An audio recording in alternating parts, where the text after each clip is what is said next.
I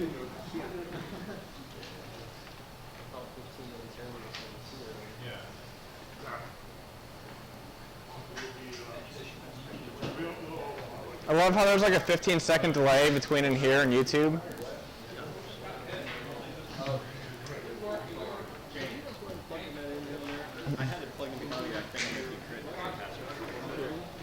And if anyone watching on YouTube wants to comment on my audio and let me know how awful or good it is, that'd be great, because I can't hear myself. I should probably turn my own volume down.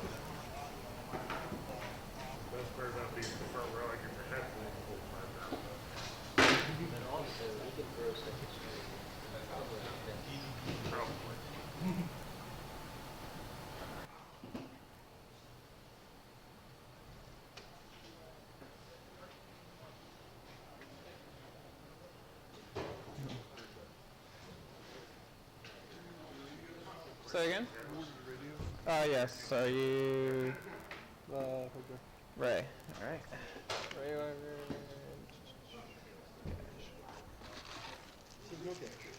Huh? $22.90, but people bring cash. I'm just gonna say $23 because I don't carry dimes. Oh, jeez. I don't know if I have that. I don't have ones for sure, except for like 3 ones, but. Let's see. Actually, I have a $2 bill. I actually might be able to get you change for that.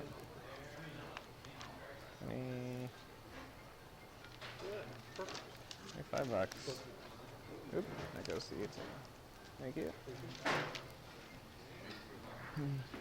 Would it be possible for me to borrow a radio for tonight? Because I left mine at home. Sure.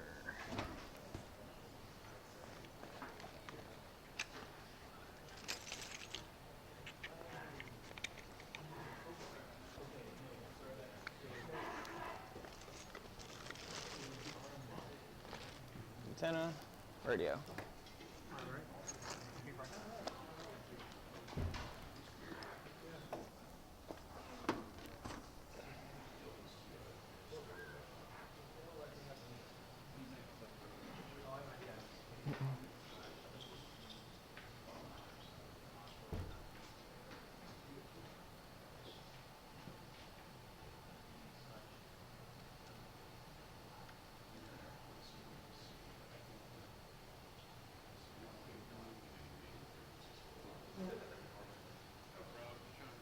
All right, once the other person gets back in here, we'll get started. Let's see. Cool, chair open.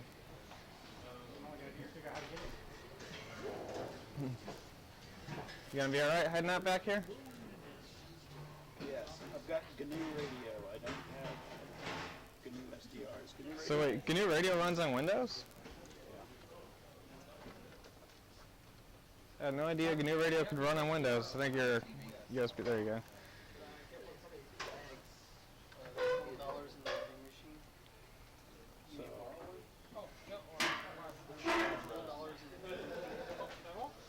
GQRX is for sure a Linux application. I don't know of any sort of Windows port for it. I know there's a Mac port for it, but pretty much everything I'm teaching with is all Linux based. It might be running on, I might have Sigwin on here. Hey Roger, I got a nicer one for 22. Excuse me?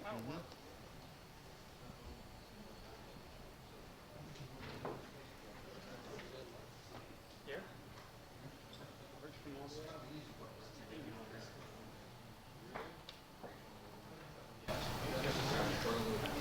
Volume is a bit low, but sounds overdriven. At this point, I'm just going to blame China. This is a wonderful Chinese mic.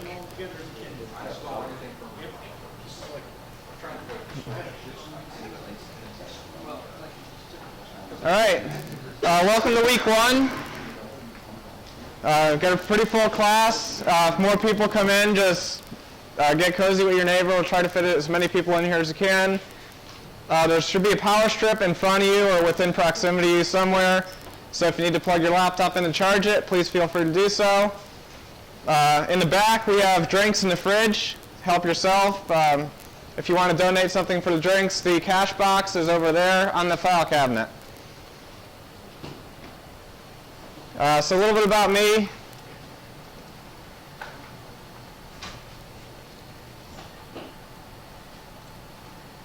SDR hobbyist. I have no professional experience in this whatsoever. Ham radio operator, K3 CPK. How many ham radio operators do we have in the room? Just going to show of hands. People who are not raising your hands, do you plan on getting your license? You definitely should. Even if you just get a technician level, it's definitely worth it. I recently got appointed to the board of the space, so I've been coming here about 3.5 years now. And 3-time winner to Wireless Village CTF. Anyone familiar with that? So what a CTF is, Capture the Flag competition, and we'll be doing one here at week 4, is they transmit what are called flags, which is just going to be a transmission with some sort of digitally encoded data. You're going to take that transmission, you're going to decode it, and you're going to get a string of text. That string of text is a flag. Then you go on to a web page, and you submit that flag to the web page, and it awards you points. And then last time I did the class, there were no prizes. However, this time, we do have prizes, so there's some incentive for you to try and get as many points as possible. Hopefully, by the end of this class, everybody in here should be able to score those points. And then if you want to email me, ccolville7@gmail.com or corey@unallocatedspace.org. Choice is yours.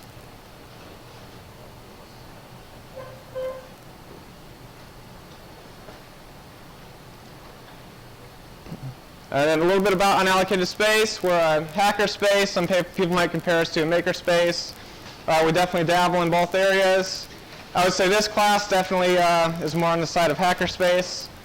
We have a huge knowledge base. If you can name something, someone here probably knows a good bit about it.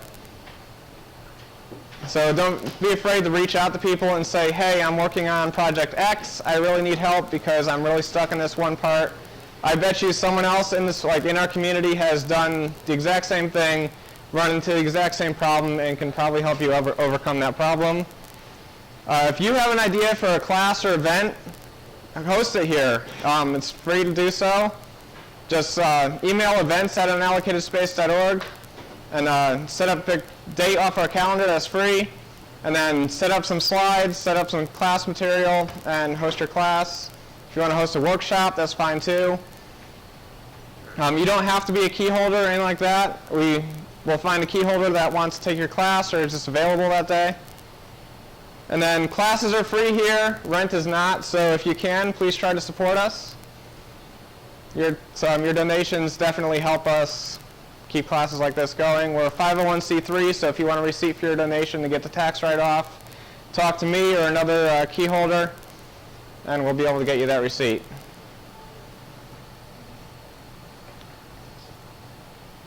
Is YouTube broken or am I broken?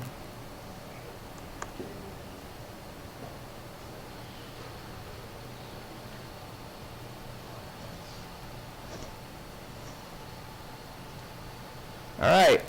So how many people in here have gotten your SDR running, like open GQRX, listen to like an FM radio station, anything like that? All right, a good number of you. And if you have not, that's perfectly okay. We're going to get you that far tonight. That's the whole point of tonight. As long as you got the stuff installed, that's really all you needed to do.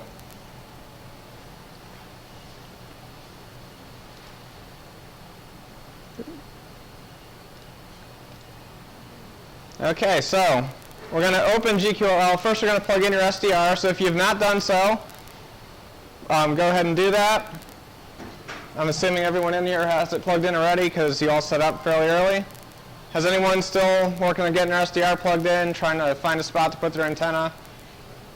All right, I'll give you a minute to do that.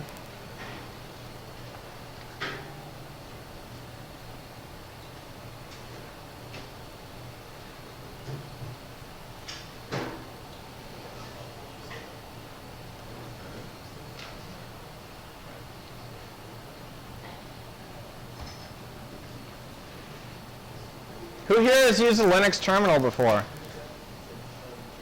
Who has not used a Linux terminal before? 2 people? All right, don't be afraid of it. Everything will be perfectly, all right. Easy. I'm not going to make you do anything crazy.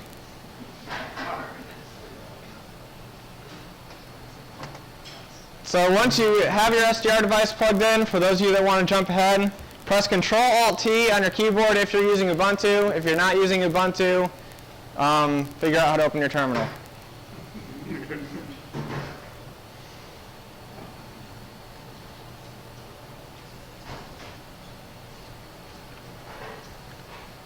For those of you using Ubuntu, you should get something that looks like that. Believe it or not, the background of that is purple, but our projector sucks at red, so it does not look purple.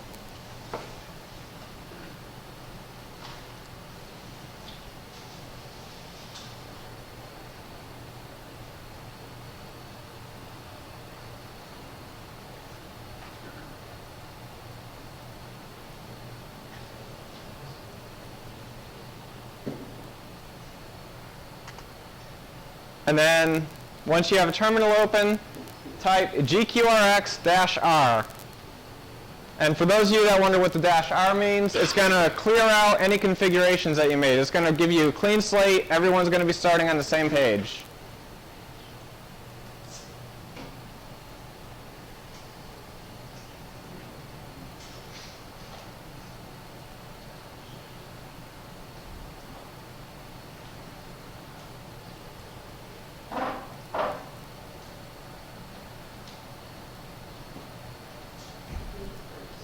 So at some point, you should have a terminal that looks like that. You type the words GQRX-R.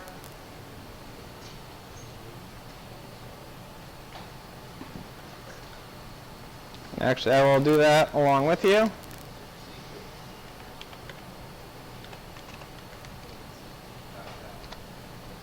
Then you should get some words on the screen.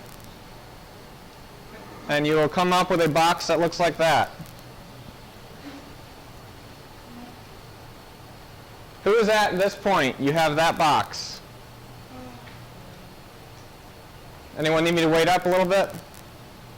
Because it's going to be pretty crucial that we get all the settings right in this box.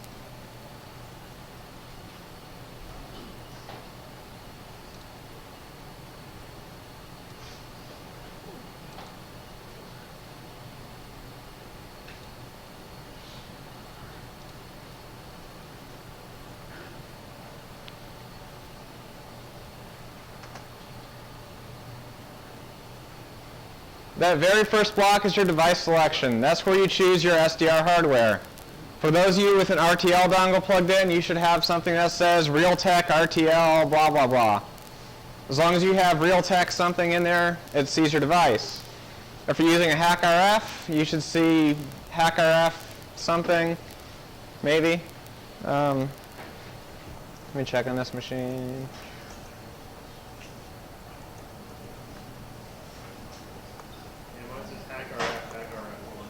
Yep. And then AirSpy, I'm not using AirSpy personally, but if I had to take a shot in the dark, I would guess it would say AirSpy in there.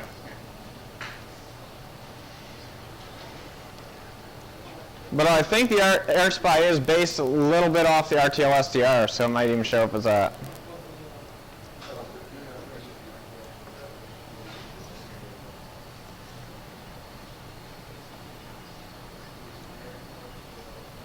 The next line is your device string.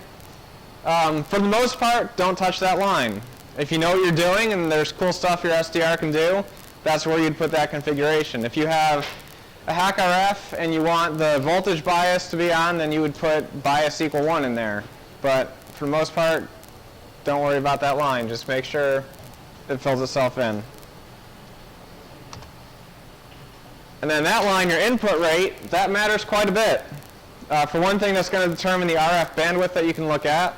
So right now up on the screen it says, I think it's like 1.8 million. So with that, you're going to get 1.8 megahertz of bandwidth. The downside is if you make that number higher, it's going to require more CPU cycles. So if you're running off a netbook, if you're running off an older computer, you probably don't want to bump that number up too much.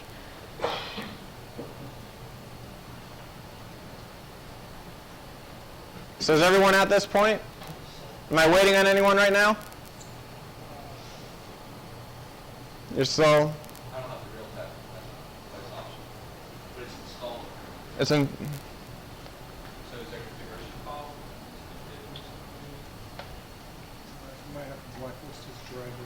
Yeah, so I have a slide for that issue next. So your device is plugged in. So I have a slide on the issue you're probably facing right now. Are you broadcasting voice? Yes.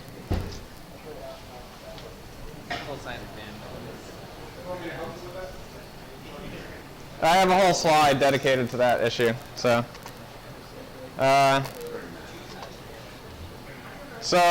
in your terminal, do you have something that says like device claim error -6?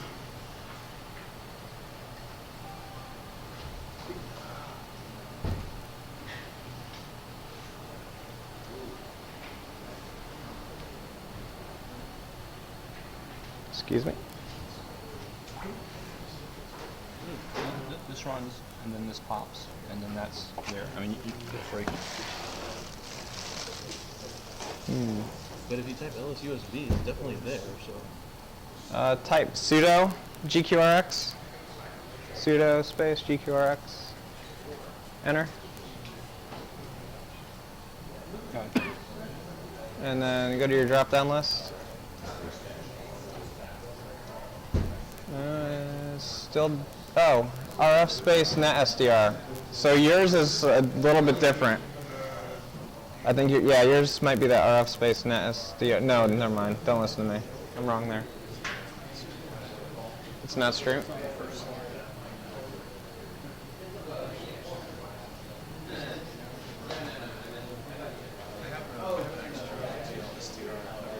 Yeah, if you want to see if that solves this problem.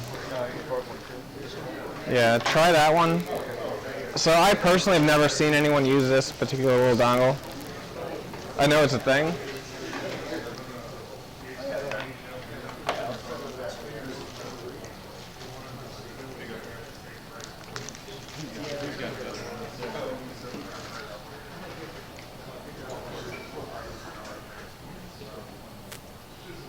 A slide here, an angle for this TV. Yeah, it's Okay. Can we get the image here? That's about the best we're going to get.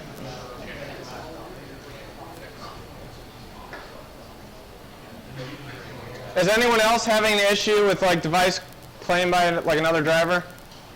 I know in Ubuntu 16 they fixed that problem, but Ubuntu 14 and earlier, when you first install all that stuff and you try to open GQRX and then access your RTL SDR, you have to like blacklist the driver, and those are the steps that you would take to do so. At some point, I'll copy paste all that somewhere. You could just get it right out of the slides if you need it, but it doesn't seem like anyone else is having that problem.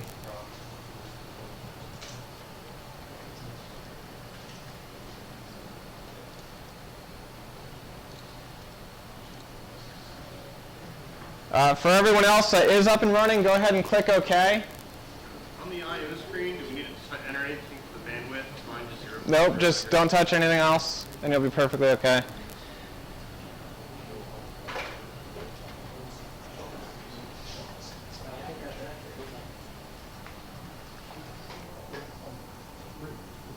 This is a reboot because you plugged it in, but it still didn't show up. And this is Mint. It's an older version. Pseudo shutdown. If you can just say sudo reboot and it'll do the same thing.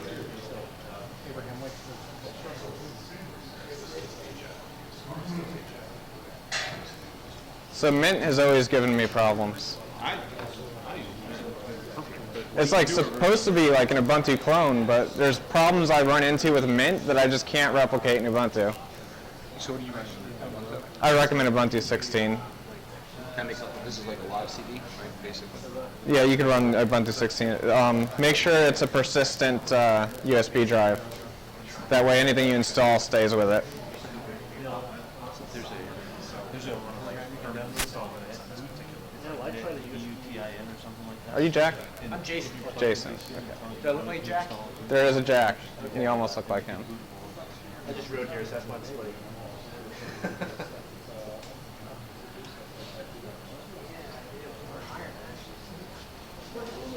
Did you put your slides online anywhere? The slides are not online yet, but they will be after tonight. Oh, okay.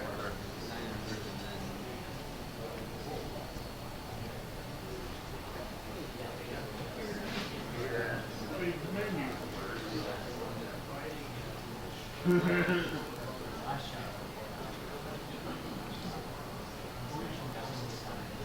right, so for me personally, I picked 2400 for the bandwidth.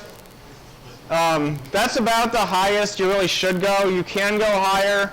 If you bump it all the way up to 3.2 million, you start losing samples. It stutters. It's not as good. So 2.4 million is a pretty good number for most computers. If your computer is choking on that, go lower. So click OK. And it came up on my screen. There we go. So if you're starting from scratch, you should have something that looks like that. And if you started playing around with it already, then you probably don't have something that looks almost like that. This one has a power button rather than a play button, so I'll turn it on.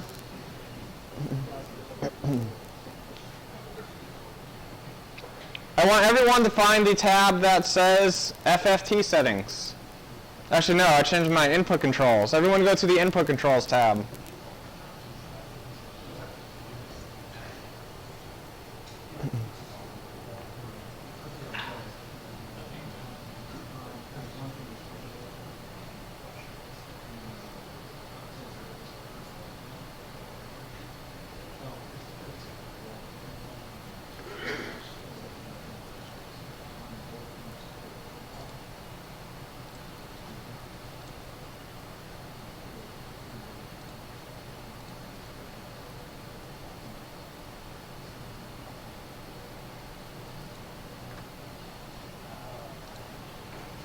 All right, so one thing we're going to define tonight is what is a signal.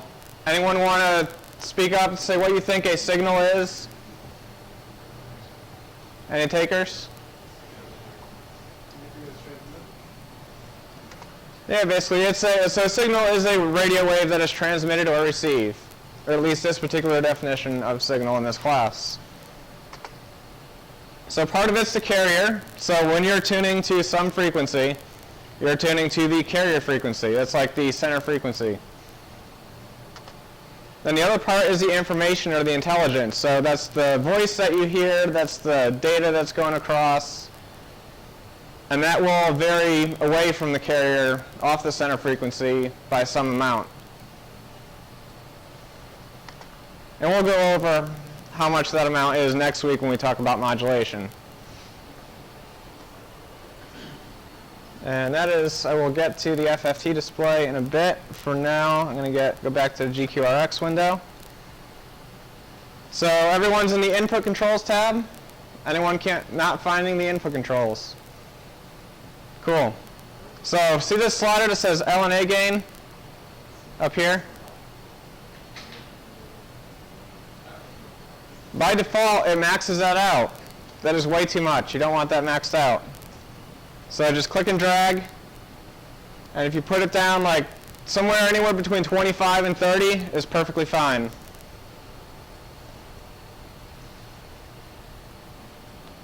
What does that mean? So there's a little amplifier on the front end of your dongle, and you're basically controlling how much to amplify. It's like volume control, but for RF.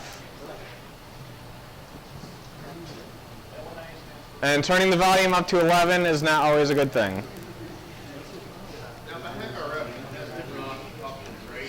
Yeah, the Hack RF has a few different options. There's like a hardware gain, there's a IF gain, a baseband gain. So you're the only one with a Hack RF, so I'll come help you personally. IF, BB. So your RF gain, you can, that's like that's pretty much a binary setting that's either on or off. Okay. So you can just max the RF gain out and then leave the IF gain and the baseband gain alone. So max RF? Yep. Because that's really like a 1 or a 0. It's either on or off. Yep. But the baseband gain and the IF gain, you just leave those alone. Leave them at default. So, who has not adjusted their LNA gain? Okay, awesome. There's one more gain I want you to all find down here at the bottom of the screen. This is your audio gain. By default, it's at negative 20 dB. When you go tune into a signal, you're probably not going to hear much. You're going to crank the volume way up on your computer, and you're going to wonder why it's so quiet. Go ahead and put that at 0 or something close to 0.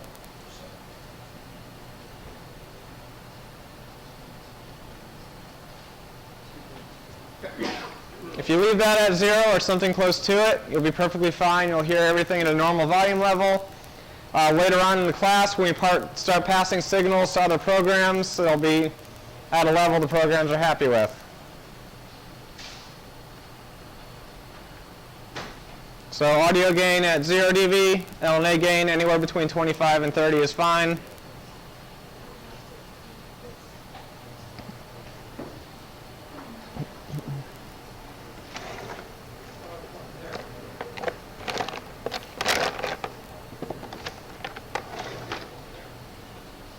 Who is familiar with the NOAA weather channels?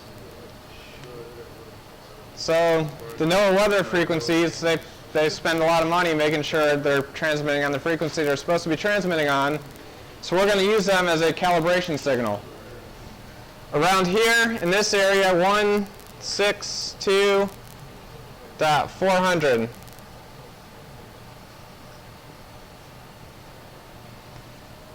You go to 162.400 megahertz. And you can do that if you just come up and click the numbers. Or you can type it in, it's up to you. I like clicking the numbers personally.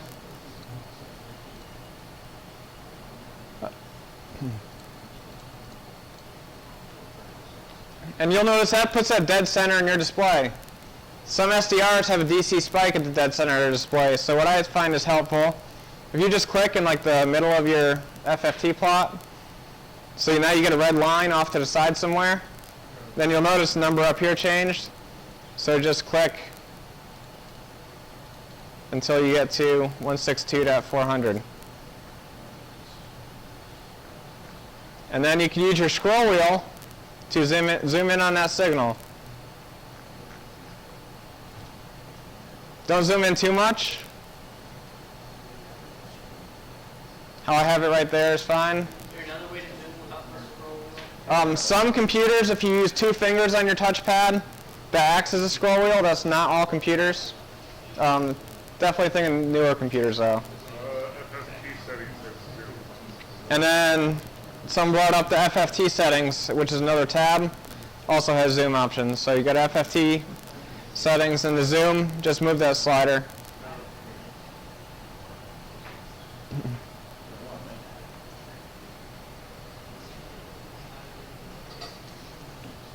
And I'll pause here for a little bit, just let everyone get to this spot.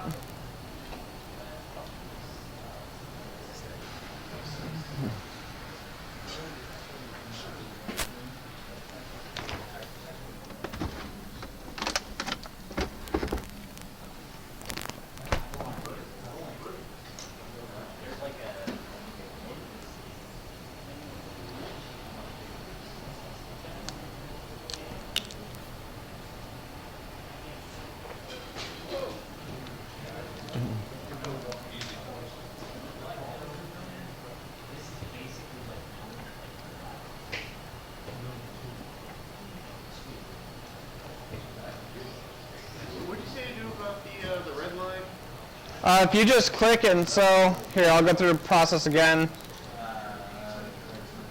So, see how there's a blue line in the center of your display?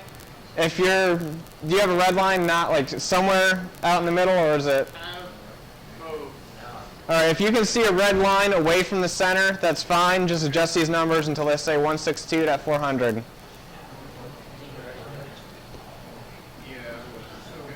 And then use your scroll wheel to zoom in on the signal. And then you can even click, if it's zooming in off center, you can click and drag, move it back to the center. Yeah, that's why I want you to move the signal away from the center of your FFT plot.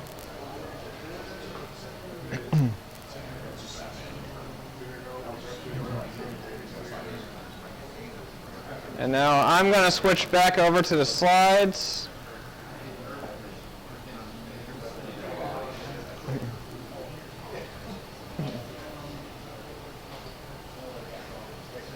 All right, who's wondering what the heck you're looking at?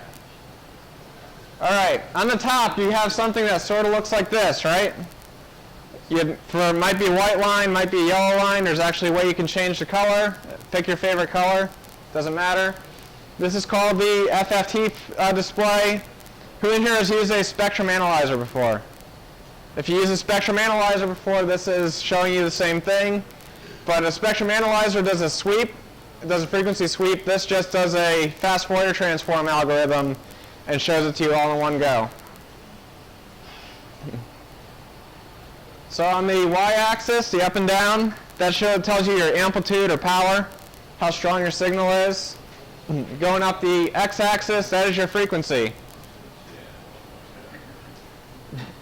Any questions on the FFT display?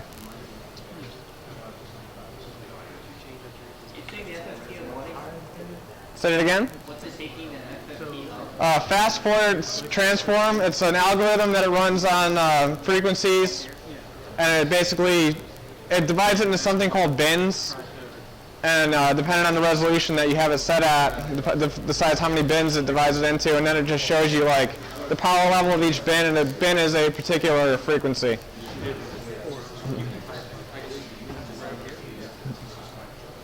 But this class doesn't really go into the nitty-gritty of what an FFT is and how it works. It just gets you like, this is what you're looking at, this is how you tell what a signal is on that. And basically when you see a definite bump in your FFT display like that, it's most likely a signal or noise of some sort.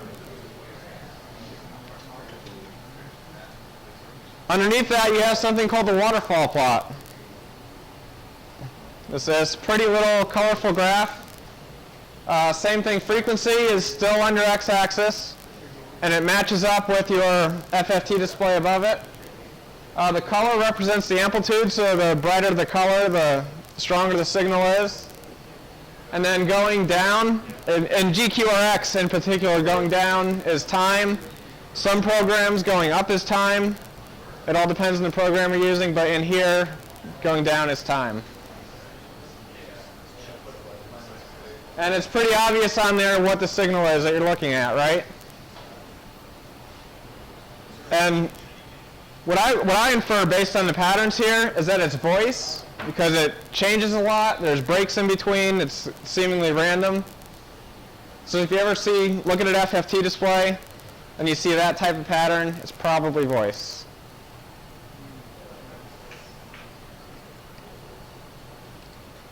And then you get both of them together.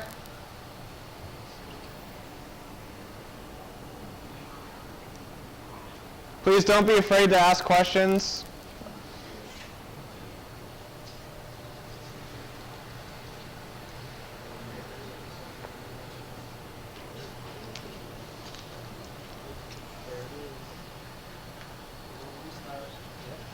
All right, so now we're going to calibrate our SDRs using the NOAA weather. So everyone's still tuned in to 162 at 400 megahertz.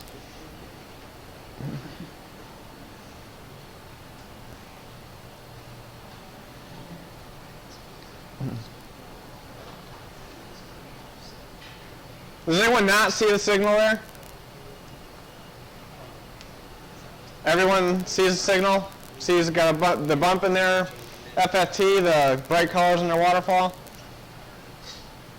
All right, cool. All right, so we're going to select narrow FM demod. So I'm going to bring GQRX back up. I'm going to go over to the receiver options tab. So receiver options, that should be that middle tab.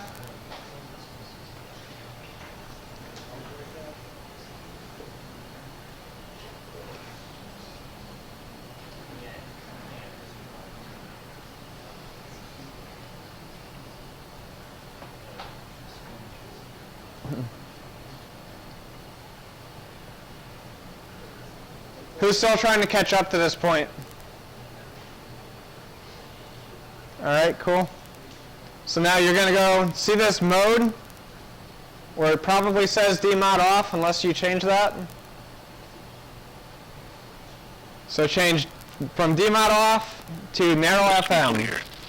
Highs in the lower 80s. Friday, mostly clear. Highs in the mid 80s. Lows in the mid 60s. Saturday, partly cloudy. When you select narrow FM, you should hear that. Mostly clear. Highs around 70. Lows in the mid-50s. This is probably the part where I should have recommended headphones, but I forgot to put that on the blog post. Lows in the lower 50s. So if you don't have headphones today, next week and the following weeks, I strongly recommend headphones. Potomac River and adjacent counties in central Maryland and northern Virginia, as well as the District of Columbia. Day 1, today and tonight. No hazardous weather is expected at this time. Days 2 through 7, Wednesday through Monday. No hazardous weather is expected at this time. Spotter information statement. Spotter activation is not expected at this time. Now for the National Weather Service Marine forecast for the northern Chesapeake Bay and adjoining estuaries north of North Beach. All right. Afternoon, northeast winds 5 knots. Waves less than Does everyone, so everyone hears this, or at least would hear it if you had speakers of some sort or headphones of some sort? waves 1 foot. Anyone having trouble getting to this point? 1 to 3 nautical miles. Wednesday, northeast winds 5 to 10 knots. Waves Excuse me? 1 foot. Wednesday night, northeast winds 5 to 10 knots. Okay, so what I want you to do is, yep, just put that exactly at 162.400. Waves 150 feet. Even that last 7, put that at 0. 5 to 10 All right, knots. now, that's perfectly fine that it's off center. We're going to fix that. The latest river levels in Potomac, Shenandoah, and Rappahannock basins. So as the slide says, is that signal centered on your red line? Probably not. 1.0. And now we're going to fix that. At Edwards Ferry, 4.4. So make sure you're tuned to exactly 162.400. And then after the 4, it should be all zeros. Montesquieu River near Frederick, 1.5. So now we're going to move the PPM value in your input controls until that signal lines up. Cloudy skies. Does anybody know what it means by Temperature was PPM? 75 degrees. Dew point 69. Humidity was 81%. Are you having trouble, sir? Are you answering my Winds were question? southeast at 3 miles an hour, and the barometric pressure was What's it mean by 30.11 PPM? inches and rising. Now for some observations from the surrounding Yeah, area. so, At the Inner yeah. Harbor, So 79 PPM stands for degrees. parts per million. At Annapolis, the So if temperature was percent is 76. parts per hundred, Winds calm. At Martin parts per State million Airport, is cloudy. way more precise than that. Temperature So 75 degrees. it's basically how we're Washington changing the National percentage Airport, of cloudy. 78 frequency degrees. value. I'm going to bring GQRX Northeast back wind up. at 10. At I can show you. So we go to the input controls tab. It was 74. And then there's a box that says frequency correction, and right now by default it should say 0.0 ppm. Wind northeast. My signal's already pretty well centered, so I got lucky and got a good clock in my SDR. It was 72 degrees. That's actually pretty unusual to have a good clock like that. So what you're going to do is move that ppm value either up or down until that signal centers itself on that red line. Mostly cloudy skies. And actually mine might be even more centered at -1 than it was at 0. Yes. It was 75. Wind calm. I don't think so. If you don't have a mouse, some laptops you can use 2 fingers on the touchpad, and that acts as a scroll wheel. And if that doesn't work, then go to the FFT tab, FFT settings, and that will also that is zoom slider. 72. Wind north at 7 miles an hour. Now for some observations on the waters. At Colchester Beach, the wind was east at 2 knots, and the water was 77 degrees. At Francis Scott Key Bridge, the let's wind check was your settings. northeast at 3 knots. Thomas Point was 76 degrees. The wind was north at 8 knots, and the water temperature was 77 degrees. At Mrs. Reef Buoy, the wind was east at 8 knots, That's gonna. and the So that water was is how far off the 77 center degrees. your red line is. Waves were 1 foot. No, that's perfectly fine. Cove Point, wind east at 11 knots.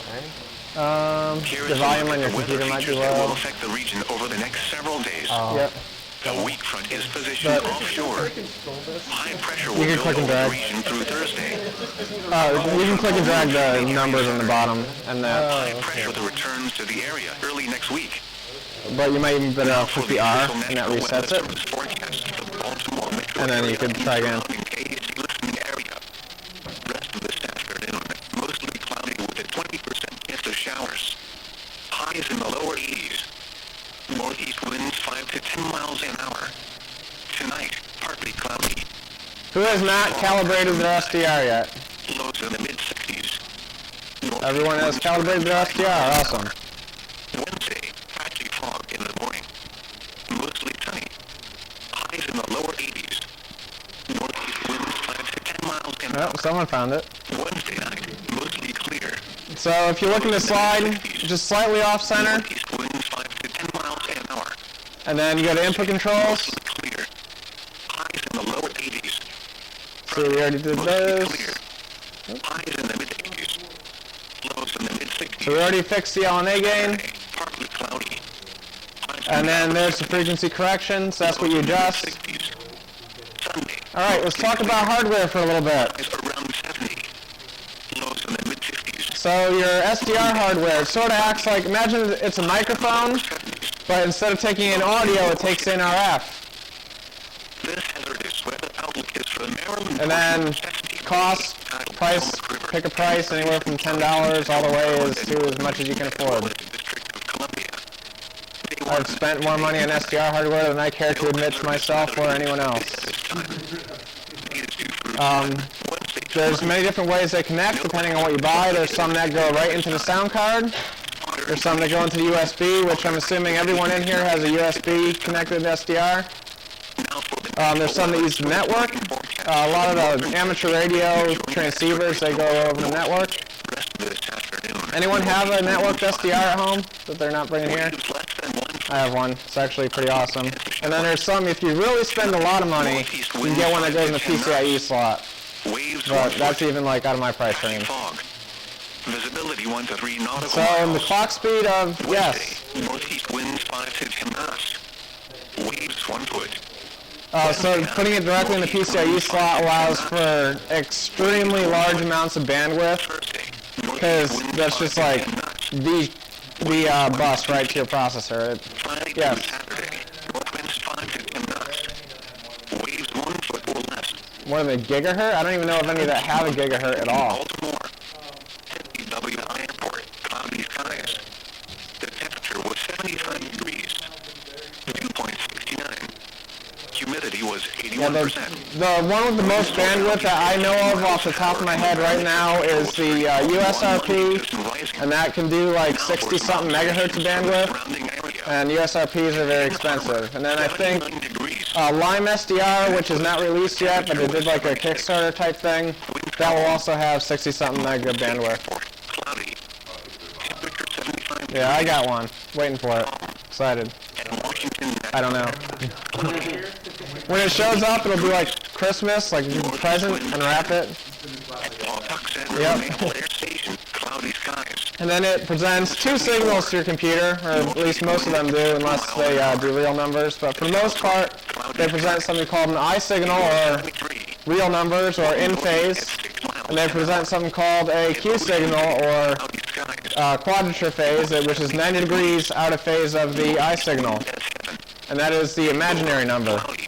So I know it sounds a little backwards that the I is the real number and the Q is the imaginary number, but I stands for in phase, Q stands for quadrature phase. And the advantage of that is, with real numbers, anyone familiar with Nyquist theorem? Yeah, a couple people familiar with Nyquist theorem. Basically what that means is the maximum frequency that you can sample is half of that of your clock speed. So with real numbers, if you have a 48 kilohertz clock, you can get 22 kilohertz out of that, or 24 kilohertz. And anyone, that sounds familiar to anyone? 48 kilohertz and then 24 kilohertz, that is normal audio. With complex numbers, imaginary numbers, you get the full use of the full bandwidth, because you can go from 0 up to the positive half of the clock frequency and 0 to the negative half of the clock frequency. So you get a positive and a negative frequency. It sounds really weird, I know, but it is a thing. Let me see how great my artistic skills are today. Just kidding, my artistic skills suck. So with Where's my eraser? Expect the return to the area early next week. Now for the official national weather. So with real numbers only, Baltimore metro area and the surrounding. you get a nice sine wave like that. Everyone agree that for the most part, RF is a sine wave that is modulated in some way going through the air? Lower 80s. Northeast winds 5 to 10 miles an hour. Tonight, With complex numbers, you get patchy fog. one sine wave like that, Lows in the mid-60s. Northeast winds and one sine wave that is 90 degrees out of phase. Wednesday, patchy So what you end up with mostly sunny. Highs in the low 80s. is sort of this corkscrew looking thing that is given to the computer. So in this direction we have time, Lows in the mid-60s. and then Wind 5 to it's 10 miles an hour. amplitude both in the y-axis and the x-axis. Highs in the lower 80s. Friday, mostly And then whether that corkscrew is going clockwise or counterclockwise determines whether you're getting the negative frequency or the positive frequency. highs in the upper 70s. Lows in the mid-60s. Sunday, mostly clear. Any questions on that? So that's about, yes. Lows in the mid-50s. Receiving two Monday, Yep, you're getting the in-phase signal and the 90 degrees out-of-phase signal. lows in the lower 50s. Now for the official So if you're using the SDR to transmit, your GNU radio or whatever you're using listening air will generate the I signal and the Q signal for you. You don't have to think about doing that. after midnight. Lows in the But that's about as in-depth as I go northeast winds around 5 miles an when hour. talking about I and Q signals in here. This is not a DSP class. Mostly sunny. convention. Highs in the low 80s. You could just send one. Northeast winds Right, you 5 to could. 10 miles You an could hour. probably get away with it, especially on the transmit Mostly side. clear. Lows in the mid-60s. Northeast winds 5 to 10 miles an hour. Thursday, sunny. All right, so a lot of people probably have a device that looks like that plugged into their computer right now. Thursday night, mostly clear. It's good for getting started. Cheap. You can go on like Alibaba or AliExpress, whatever your favorite Chinese distributor is, Clear. and get them for $10, or if you buy a lot of them, you can get them for less than $10. Partly cloudy. Highs in the Up to 3.2 megahertz of bandwidth. However, they have been known to drop samples often clear. at that bandwidth. It has something called an MCX connector, Monday, which is not compatible with like anything highs in the lower at all. So then you end up buying a whole bunch of adapters to go with it. Wednesday, partly cloudy.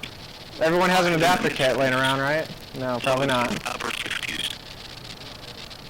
Oop, I didn't mean to change slides yet. Portion of the Chesapeake Bay. And then it covers from about 24 megahertz up to about 1.8 gigahertz-ish, Virginia, as well as the District of which Columbia. is actually a pretty good range. It's not too shabby, especially since they were made for receiving TV, and someone decided to repurpose them. Days 2 through 7. And an 8-bit analog-digital converter, Weather is expected at which works. It's not great. It gets the job done. water activation is not expected at this time. And then you got this guy. How many people have the nice improved And adjoining estuary shiny? of North Beach Yep. tonight. So this one is that previous one put in a metal box, and instead of the really crappy onboard clock that they have, which drifts with temperature and is usually like 10 plus ppm off, and they put a stabilized temperature compensated crystal oscillator in there, which keeps the clock within 1 ppm of where you want it to be, which is excellent. They took that crappy MCX connector off and put on a SMA connector, which is compatible with almost everything that you would deal with for Waves RF. 1 feet or less. And then getting adapters from SMA to you name your favorite connector is a lot easier than getting name your favorite connector to MCX. Temperature was 75 degrees. Same bandwidth because it's the same dongle, just in a different case. Humidity was Still the 8-bit ADC. And then that aluminum case shields it from a lot of outside noise, which is actually pretty handy to have. rising. Now for some observations from the surrounding area. Next level up from there is like SDR Play and AirSpy.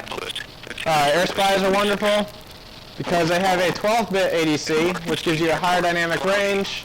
That gives you a cleaner image on your FFT display and a cleaner image in your waterfall. International Airport, cloudy. And again, this is not a DSP class, so I'm not going to go into the nitty-gritty of what more bits in your ADC gets you. It has an even tighter clock at a 0.5 ppm or 500 ppb, however you want to say that. 7 miles an hour. And they also sent us a couple of prize units for the CTF.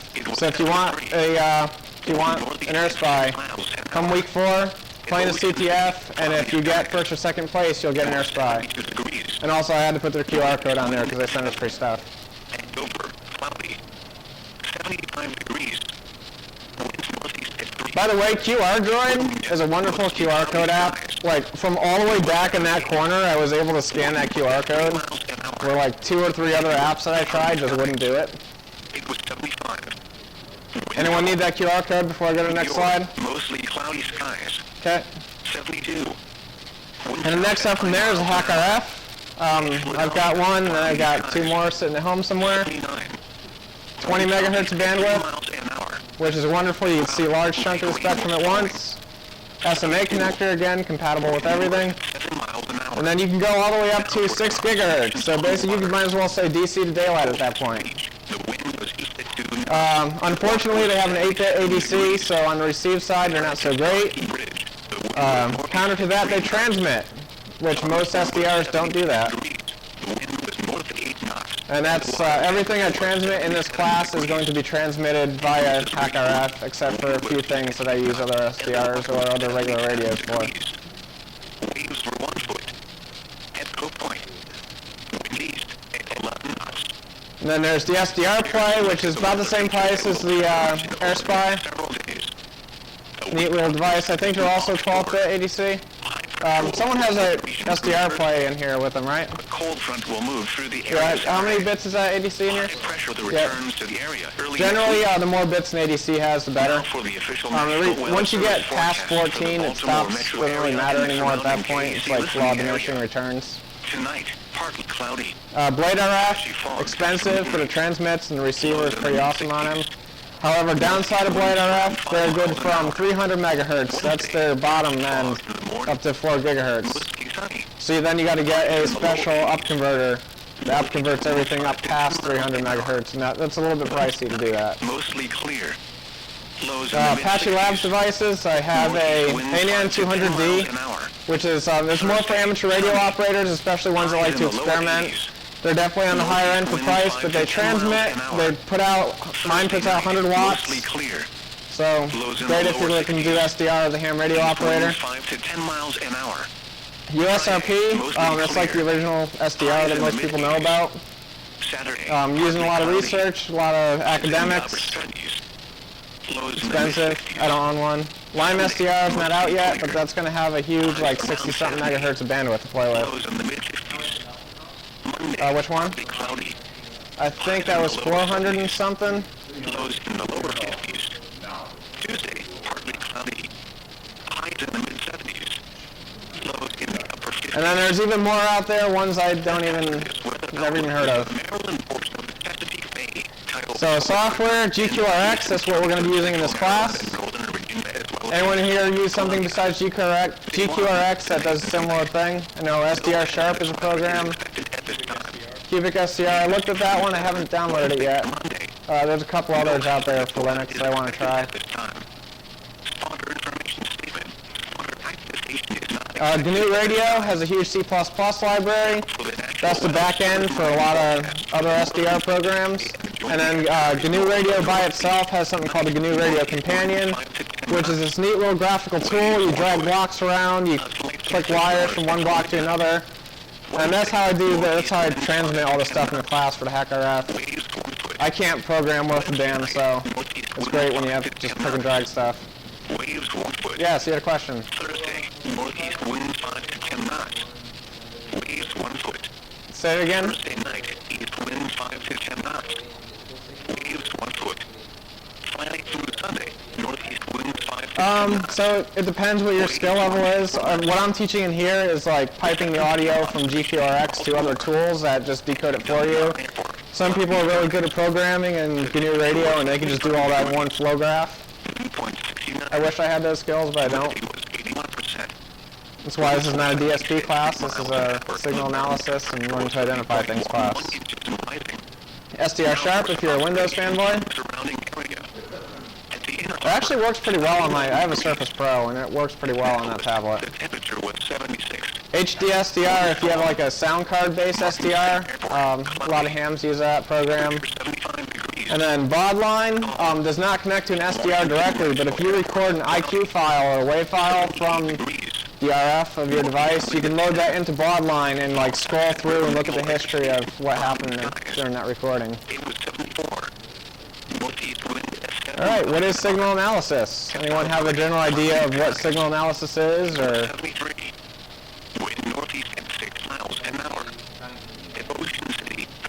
Yep, so basically you're gonna go look for a signal and you're gonna figure out what it is and why it's there and how you can decode it. 75 degrees.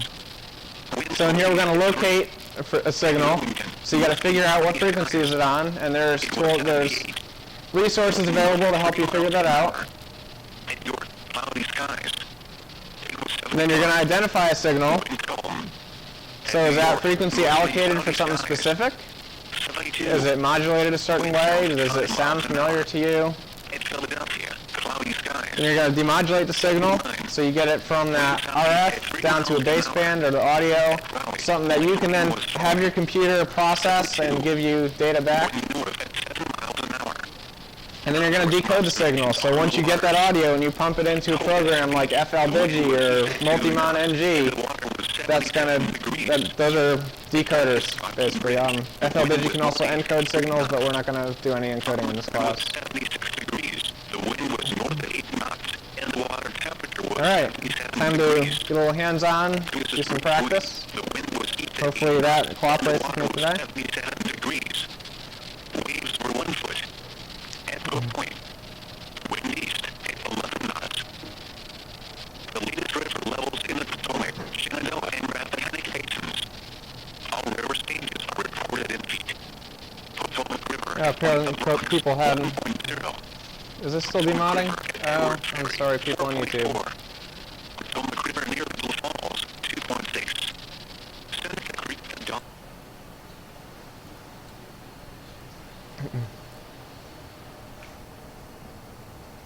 So what I want everyone to do is, if you close GQRX, open it back up.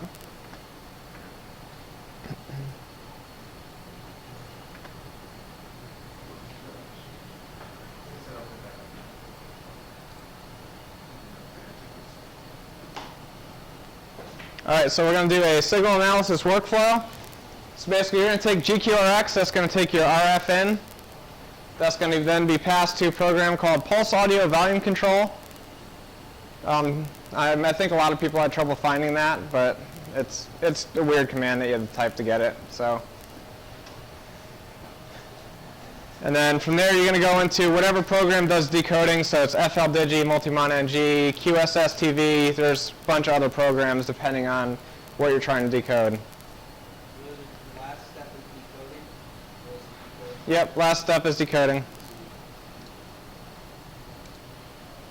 So in Ubuntu, it's really easy to open a new terminal tab. You just do Control-Alt-T opens a new terminal.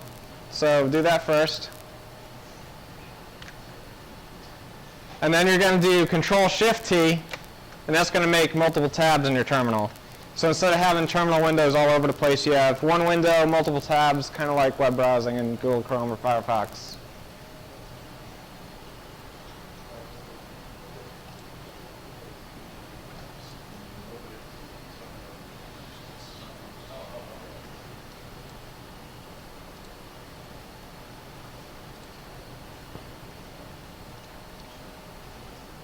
So if GQRX is already open, skip this step.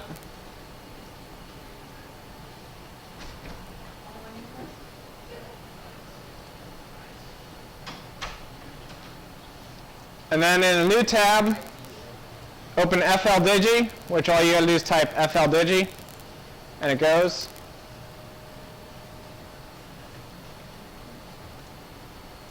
And then in the last tab, you're going to open PulseAudio Volume Control, or PAVUC Control. And for those of you that have used the terminal before, you probably know about tab complete. So if you just type PAV and then hit tab, it should just fill out the rest of the command for you. And if it doesn't fill out, yes? Are we killing the instance of GQRX we have? No, you keep that open. Yep, if GQRX is already open, you can skip that open GQRX step.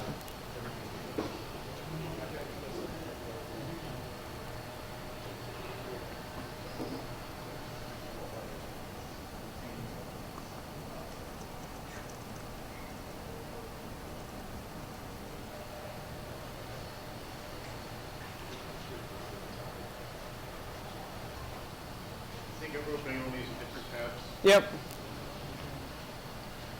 Or if you get really fancy with the terminal, you can do like GQRX and then 2 and signs and then FL Digi and then 2 and signs and PulseAudio Volume Control. Just do it all in one command, but that easier just do it in multiple tabs. Yes? Why does GQRX constantly spit zeros to the terminal? So it's probably not zeros, it's probably O's, and that means audio overrun, or RF, so it's an overrun. Or that is zeros, isn't it? No, zero is on your thing, that's a little dot in the middle, so that's you're right. O's. So And that means overrun. I've set my settings too high or something? Is that his audio that's going, or your audio that's going? My audio, you can hear.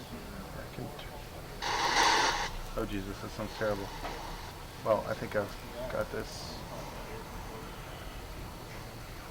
Hey, there it goes.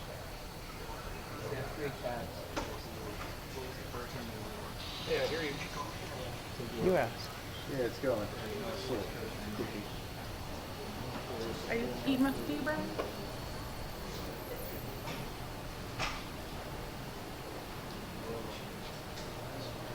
Does anyone have a problem with their picture being taken?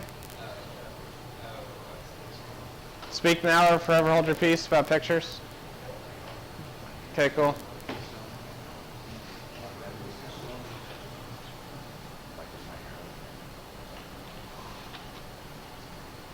long as you black out my eyes at the end.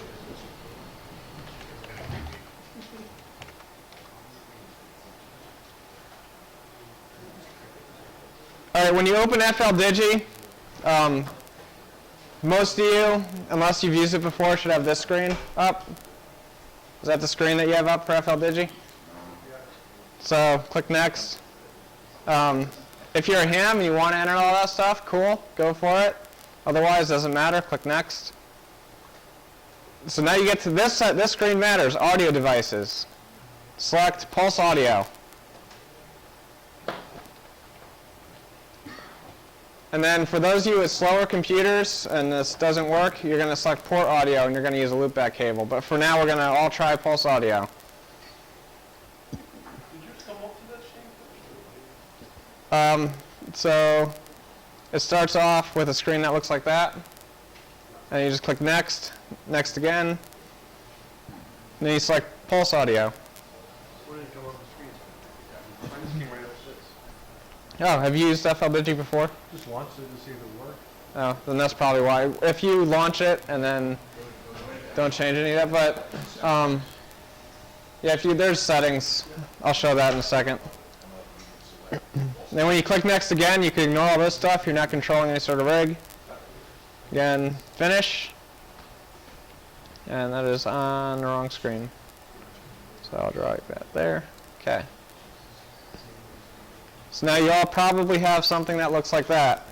And if you didn't get that configuration window, go to the Configure menu option, click Sound Card, and then you can select PulseAudio from there. And you just hit Save, Close.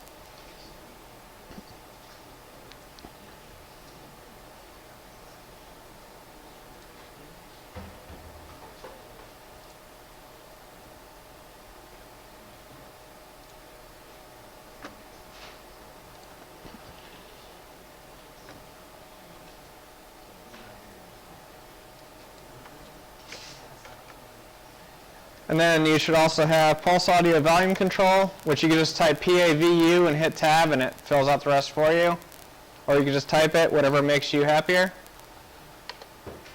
And you hit Enter, and it opens up a nice little GUI.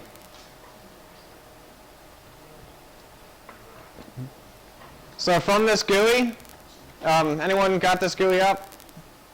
So, all right, I'll let people catch up for a little bit. What was the command to get that? PAVU, and if you hit Tab, it should fill the rest out. And if it doesn't, just type PAVU Control.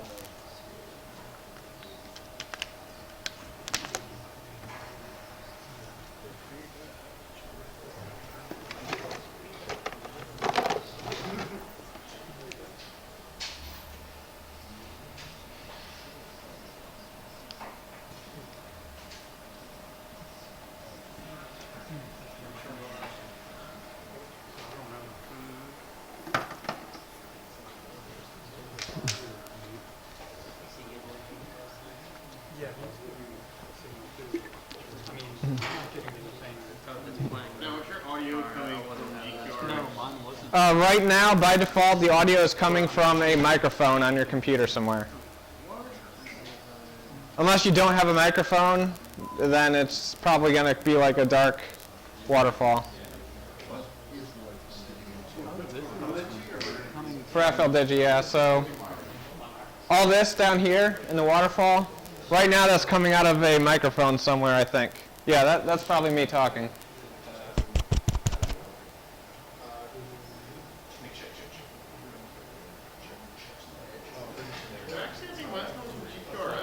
Is it? Stop it. Oh, maybe if you don't have a microphone, it defaults to. So if you go to recording tab. What should it be?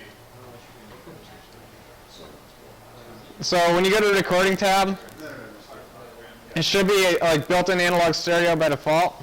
Okay. Yeah, that's one way. And what you're going to do is you're going to click that drop-down menu, and you're going to change it to monitor of built-in analog stereo.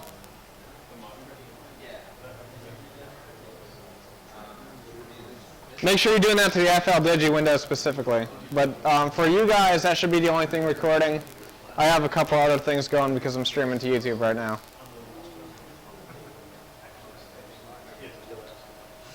Actually, I don't see the FL Digi. FL Digi is open for sure in the background. I would close everything, try again. Sometimes I've had a couple of people with that bug last time. It shouldn't. You're not either. Maybe it's because I All right. Open your PulseAudio volume control, go to the recording tab. And then where it says built-in analog stereo, monitor of built-in analog stereo. And then if FL Digi is going, or not, if GQRX is going, you should start getting something in the waterfall. GQRX. There you go. Now check in on that and that. Why is that not going? maybe something in the Configure sound card. Also audio, yeah. Hit close.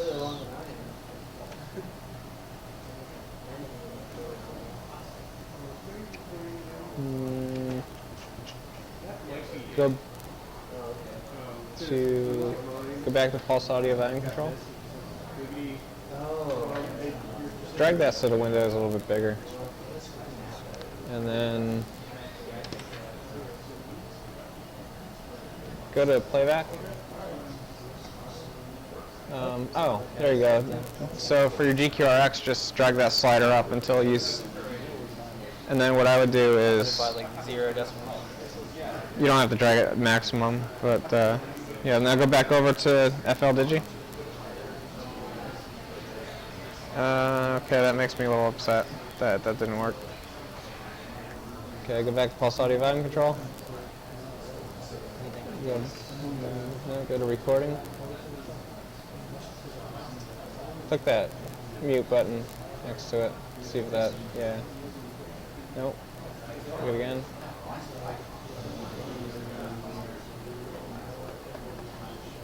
Do you want me to try that port audio instead? Alright, I will come back to you. I'll see if other people are running into a similar problem.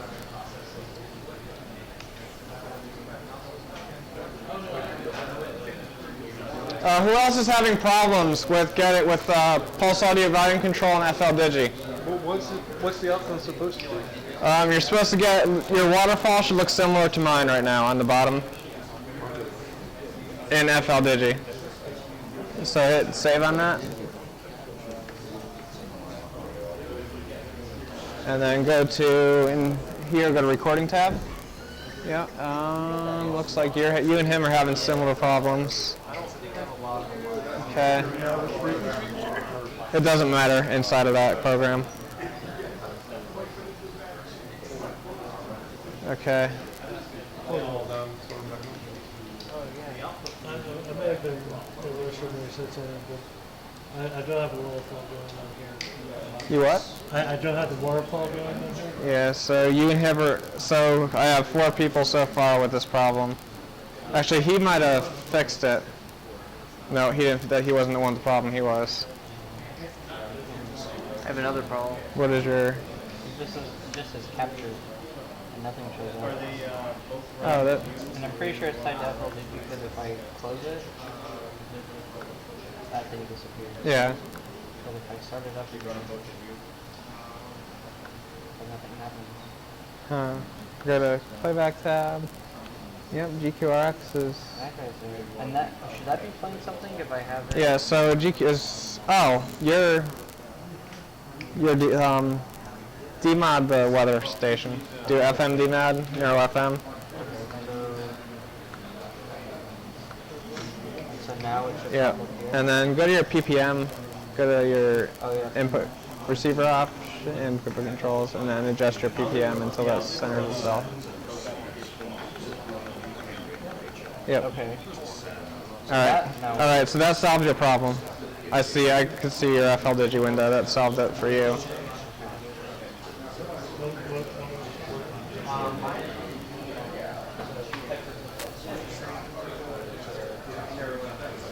All right, but yours is demodding for sure. So I don't know why yours and his isn't working.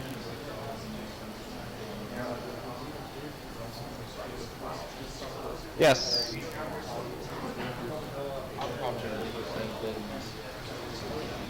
That didn't look exactly like yours. Oh, okay.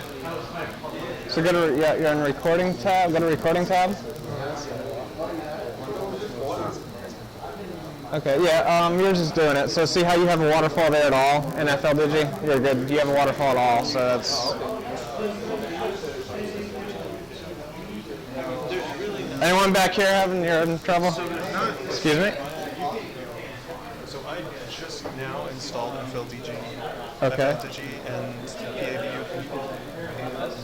and it doesn't seem to be listening to my microphone the way that it's listening to your microphone. I don't know whether that's a problem or not. But my computer has a microphone, but it doesn't. So, can you really read all that? That is very, very tiny. Yeah, I would love if there was some way to like consistently make it all bigger. I have one of those high DPI screens that's like mostly just a So just maximize FL Digi windows so I could at least see something there. Good lord. Go to configure. Sound card.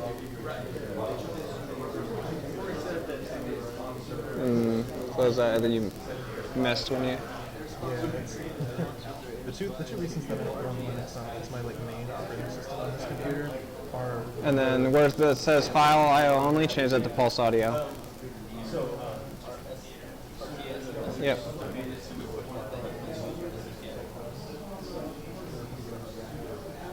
And then just click save and close. So now you have a waterfall at all. We go over to PulseAudio volume control.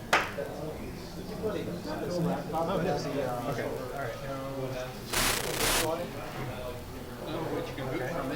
And then go to recording tab. And now change that from built-in analog stereo to monitor of built-in analog stereo. Yep. Okay, so now your waterfall went dark. So now open GQRX. And you got an SDR plugged in, right? So click the little power button up in the corner. All right, now go to the weather station. Yep. 162.4.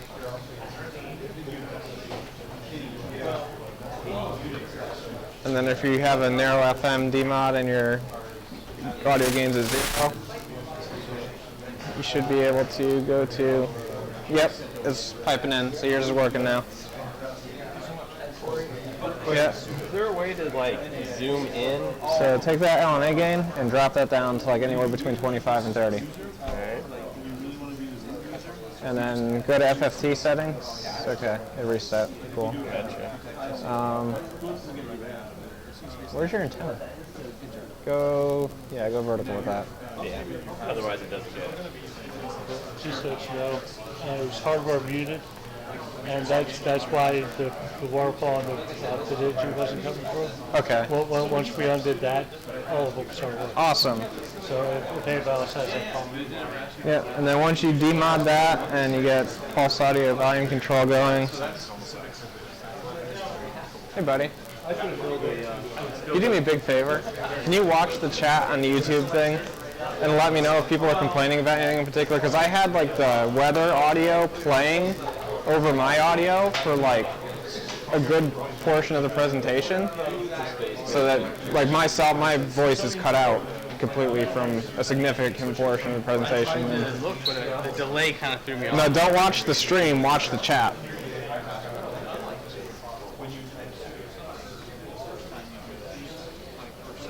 All right. So you got PulseAudio volume control, piping audio to FL Digi now? Yeah. Cool. Nope. Where it says built-in analog stereo, change that to monitor of built-in analog stereo. Gotcha. And now that went dark, so now we got to solve that problem. Like, put that slider to 0. Nope. 0, 0, 0, 0. Down, down, down. Close enough. Okay. Now go to receiver options. And narrow FM. Zoom in on that signal, go to FFT settings, and just drag that zoom slider.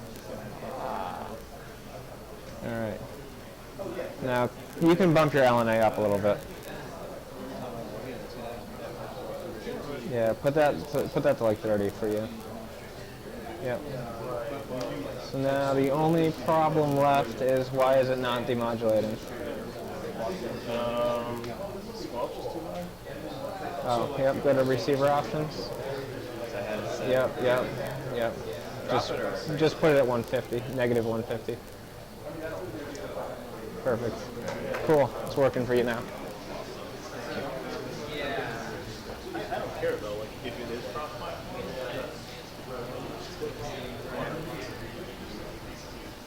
All right, I think I solved most people's problems. Who is still having problems piping audio from GQRX to FL Digi? Everyone's fixed. Awesome.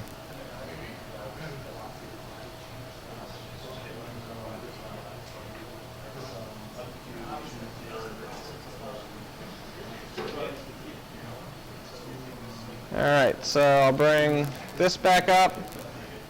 Actually, I'm going to bring the slides up because I have slides for this.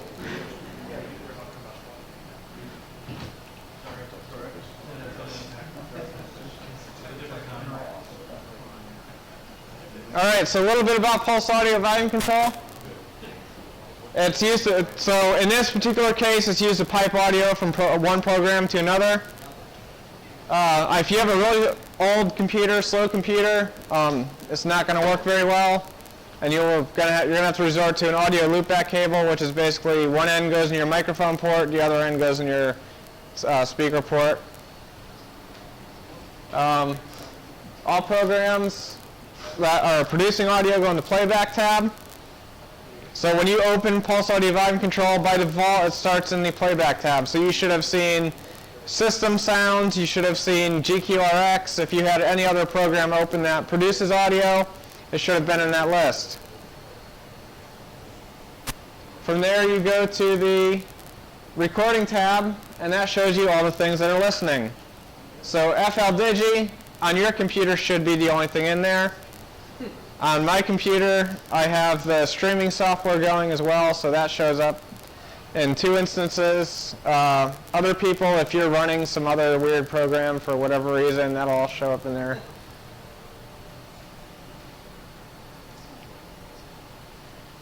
So to pipe your audio from one program to another, you go to Recording tab, and in a little drop-down menu, you select Monitor of Built-in Analog Stereo.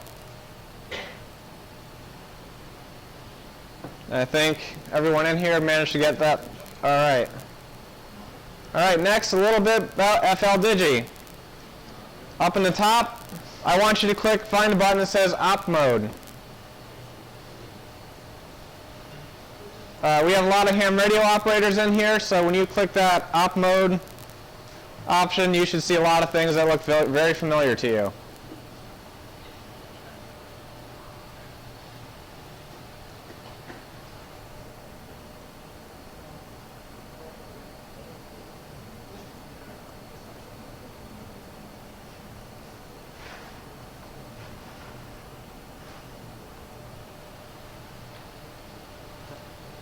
So I want everyone to select CW.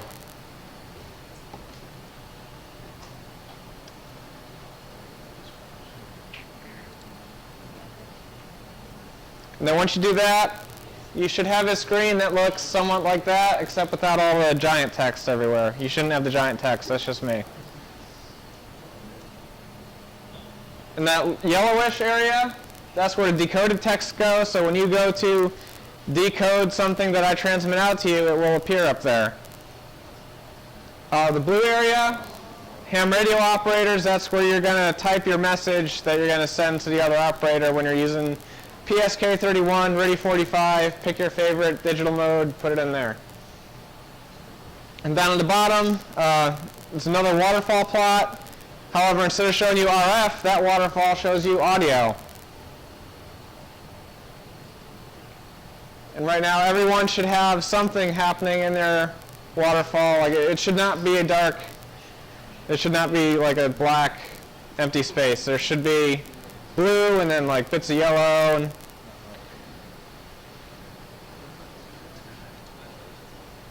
all right, too early for congratulations.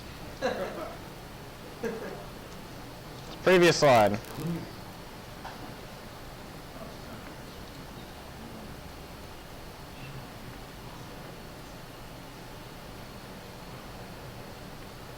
All right, who is familiar with the 2-meter amateur radio band? All right, anyone with a ham license should be raising their hand right now. So what frequency range does the 2-meter amateur radio band fall in? Yep. So I heard someone say it, and that's 144 to 148 megahertz. So I want everyone here to go to somewhere in that band. I don't really care where you go yet. However, I'm going to go to 146.550 because that's where I'm going to be transmitting a bit of CW. What does CW stand for? Continuous wave. And actually, the CW I'm going to be transmitting is not actually CW. It is like a 1 kilohertz tone over an FM thing because that's what I can do in GNU radio. Yes? It means it's not modulated. So it's pulsed on and off, but that's all it is. It's like on-off keying. Just. Oh, okay. Yep. So that means you're not transmitting the INQ. No, it's still generating IQ to the SDR from my laptop. It's just a dead carrier basically, like no data. However, CW, you're taking that carrier and you're going on, off, on, off, on, off in a pattern that makes words. 2 questions. Yes. XRF, could we accidentally transmit potential loop loss on the NOAA band? No. Okay, it won't let you do that? No. So FL Digi cannot just say, hey, send this stuff to the HackRF. You need to make a specific effort in GNU Radio or some other program that knows how to talk to the HackRF to then enable the transmit and put everything just right and all the sample rates just right so it doesn't make garbage. Okay, and my other question is on FL Digi, does it matter what frequency it shows up there? Nope, not at all. It could be anything. Anything you want. Just put your favorite number there or don't touch it. Okay. Now, if you're a ham operator and you're using it to control your radio somehow, then it matters. I've never used that feature of FL Digi. Has anyone ever used that feature of FL Digi where it controls your radio and changes the frequency? So the only reason we're using FL Digi is to see your signal that you're sending, that we're listening to. Yep, so I'm going to send out something that's Morse code. You're going to receive that, and FL Digi is going to decode that Morse code, and it's going to let you know whether your setup is working or not. And then you're going to see text on your screen. You're going to feel good about yourself. Congratulations. Yep, then you get the congratulations slide.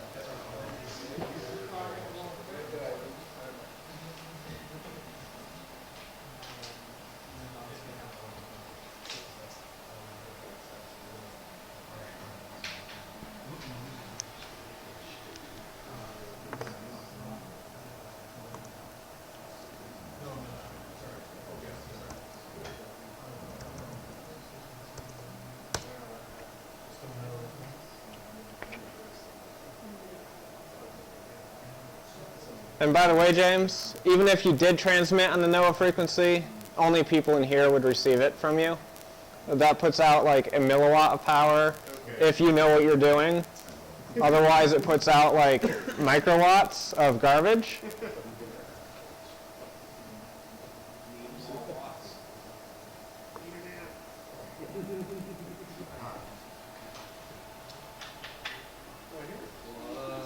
So now you should get something that looks like that on your screen.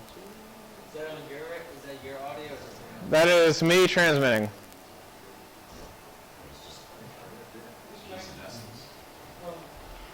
So if you look at the pattern on the waterfall, you should see like definite dits and das there.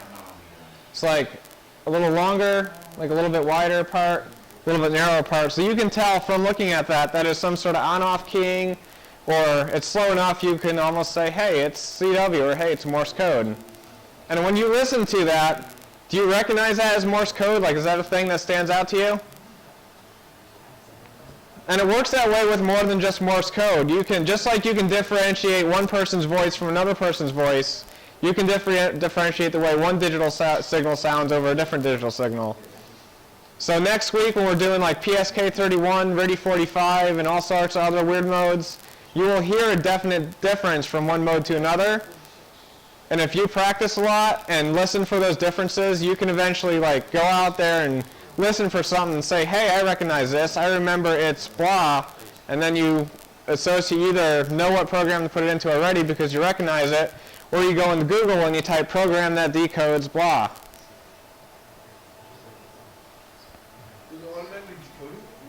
It should automatically decode it if you, so,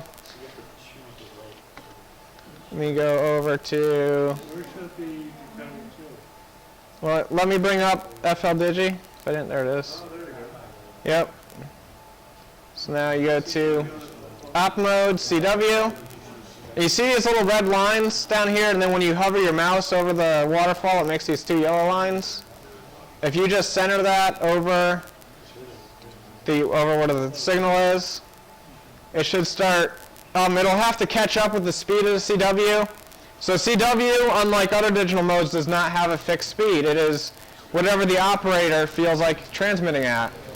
So FL Digi has to sit there for a second and try and figure out the speed that's going at. But once FL Digi figures out what speed that is, it should start showing you text.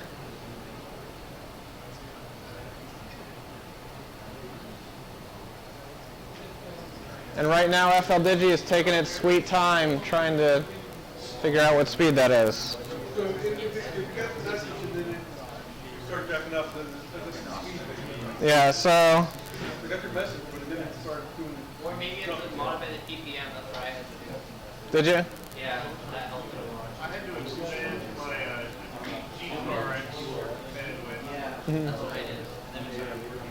Well, there's that little window size around the red bar. I had to expand mine out. Okay. Get everything. How do you do it? If you hold the control button and your mouse scroll, Yeah, and then there's ham radio operators out there that'll listen to that for 2 seconds and say, oh, that's 15 words a minute. I am not one of those ham radio operators. I can tell you Morse code is either going really fast, a somewhat normal speed, or really slow. That is, I'm not a Morse code person.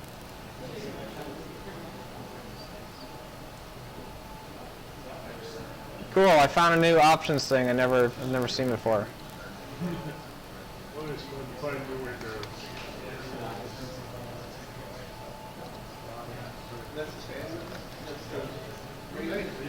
Broadcasting in the next year or two. I mean, there's like a bugle bandwidth, and that's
So apparently this computer is not doing very well with it. So this computer is one I would say go to the audio loopback cable for if it's just not getting, if it's not making sense of anything. Where do you go to that for? Say again? How do we get to the audio loopback? I heard someone say something about a cable back here. Oh no, so right now that computer's all tied up with the audio ports for various things for YouTube. Oh, gotcha. So.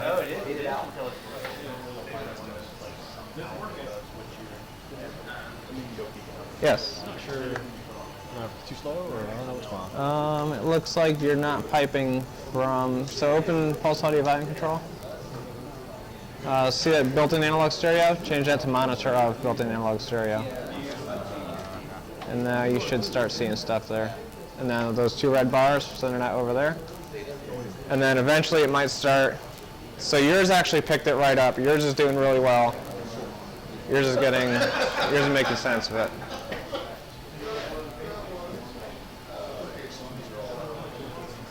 Actually, one thing you might try doing is if it's might be coming in a little hot.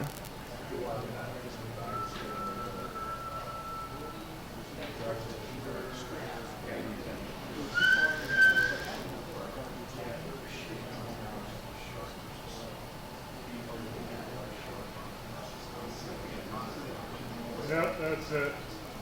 Lower that and starting to see that. So yeah, one person was able to lower their volume, like lower the amount of audio going into FL Digi, and that helped them. Yeah, it's coming in really hot.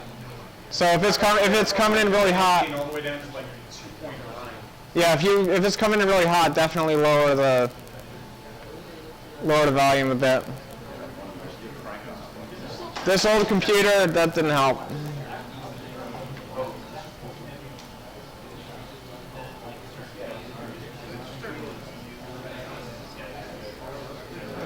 At least I got some.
Yep. Is there a way to adjust the TV range? Yes. Give me one moment.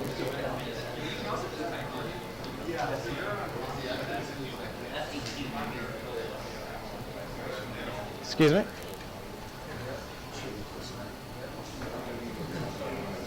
Okay, say again. I was looking to see if there's a way to adjust the DB range like this where you can filter out basically what you're not looking for. Oh, so you're talking about something else. You're talking about filter width of the audio filter. Yes. So you're in the wrong place for that. So go back. Here. Go to receive options. Go to filter width, and you can change that to wide, narrow. You can customize it. Okay. And that gray box on either side of your red line is your filter, what it's taken in.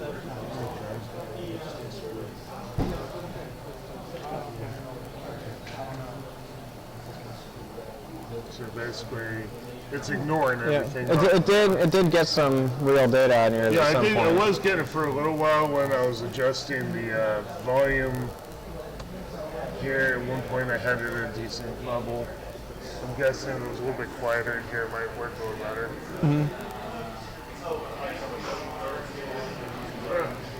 Something to play around with. Yep. Excuse me. Why don't we just write that stream this over UDP on the network and then send it out to other...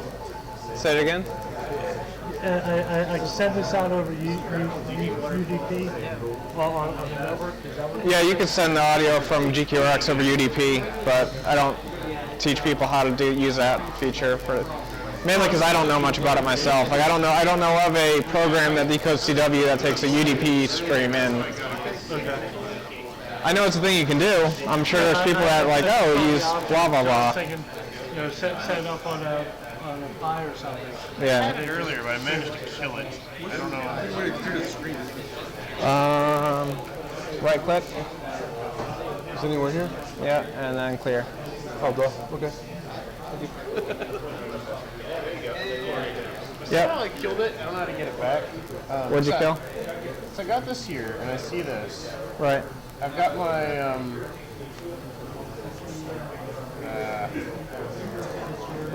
where you go? I had my audio. I set it down to 0.3 dB. And earlier I was getting decoding here, but it seems to have died. Like this was really clean. Like mine used to be clean, but now this is all I got down here. I don't see like a nice. Why is yours going so fast? Yours is like hyper speed right now. Yeah. I don't know.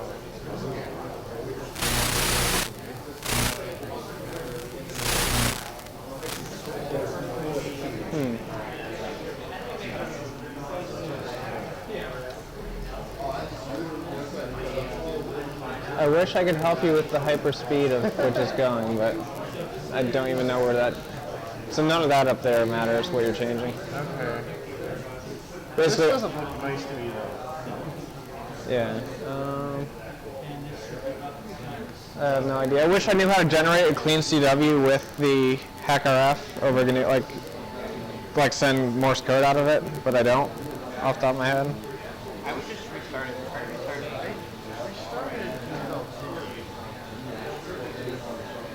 Yeah, and then there's always the option of restarting all your programs.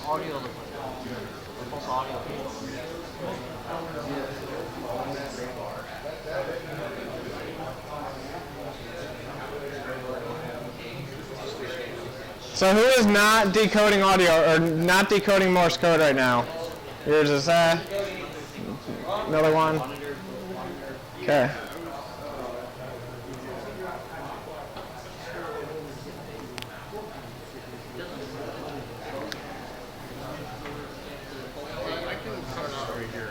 So if we're getting in the wrong characters, yeah. So we weren't really decoding. Or I'm restarting GQRX and I broke it. We were getting like the wrong characters a second ago. Yeah. So. I was still changing operating systems around a minute ago, so that's why I'm late to the game. But you can move on to the other people. All right. So you are having trouble.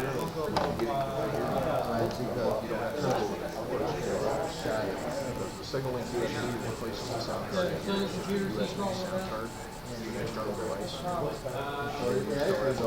Use that sound card.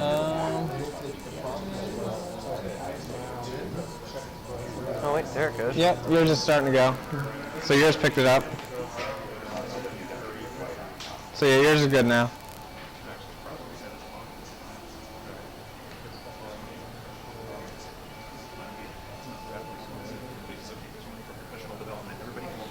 How are you doing back here? Yeah. Cool, you picked it up? Yeah, it's going. You got it? Yeah, how accurate are we expecting on this? Because it seems to coming. Oh, it's gonna come and go. Even in the real world, that's a normal thing where it just comes and goes. You could play with your settings to like no end and eventually get to the point where it's like perfect every time. But if it's good enough, you get the gist of it, then it's about where you need to be.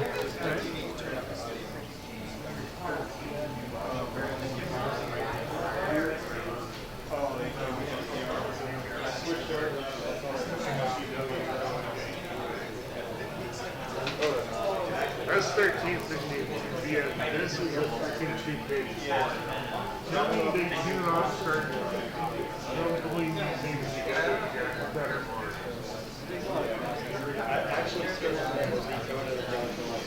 This cannot have more processing power.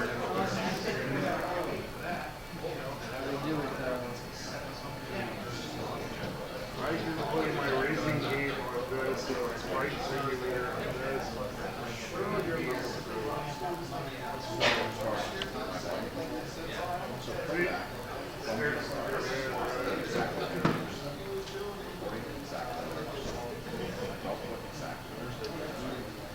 It's just an excuse to get your money back.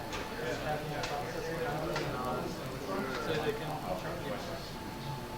Well, they win, so more might be fun. So, Exactly. I mean, this is the Samsung S7, so. This is the S7, not the Note 7. This is not the portable bomb. Good, I was about to say. Hey, honey, hold my flame. I like my hands.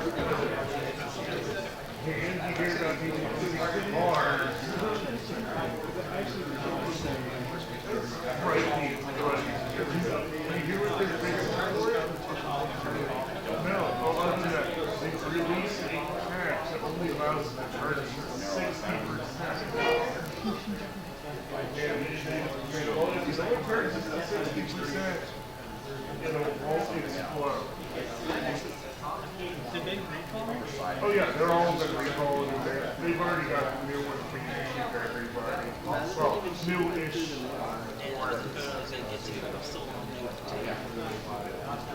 It's like 7. You made a good decision. Yeah. So you know what? I'm going to be really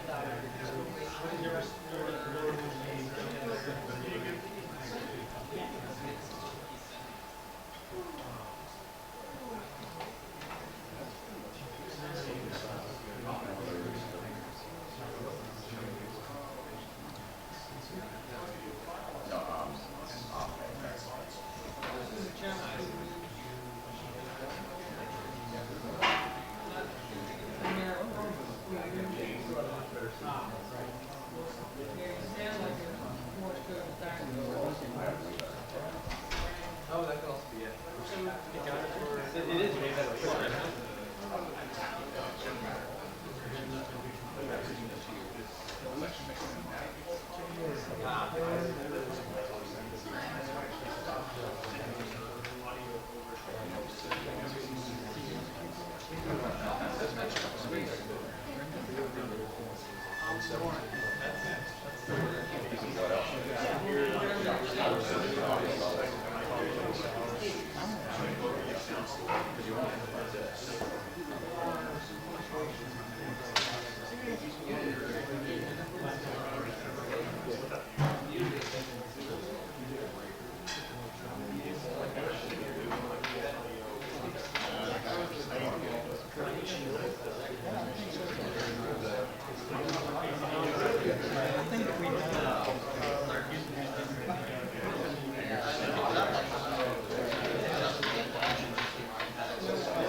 So who is not decoding clean text yet?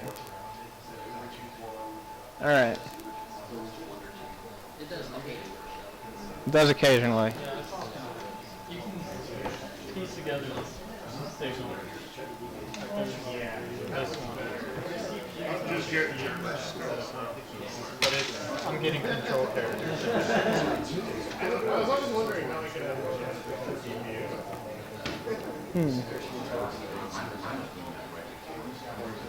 So a lot of people are just like playing with their volume settings, playing with. I've been messing with this a whole lot. Yeah. I haven't gotten anything that works. Let me try dropping my power out a little bit, because I noticed the people that are really close are having more trouble than the people that are further away.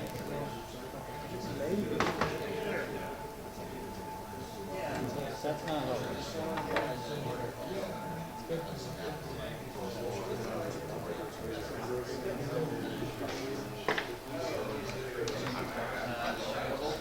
Did that help?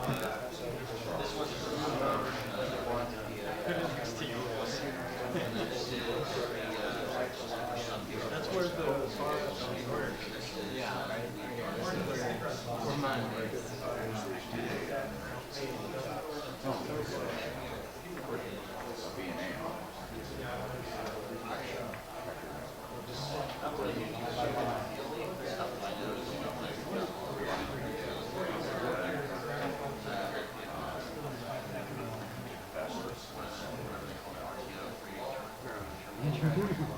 Try to like.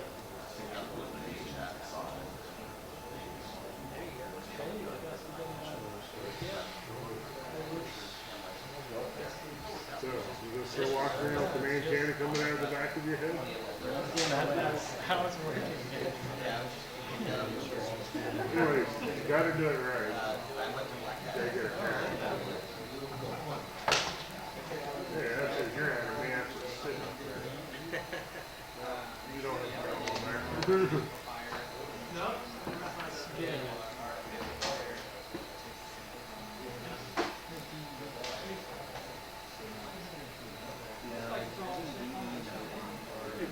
Yeah. I'm taking a timestamp.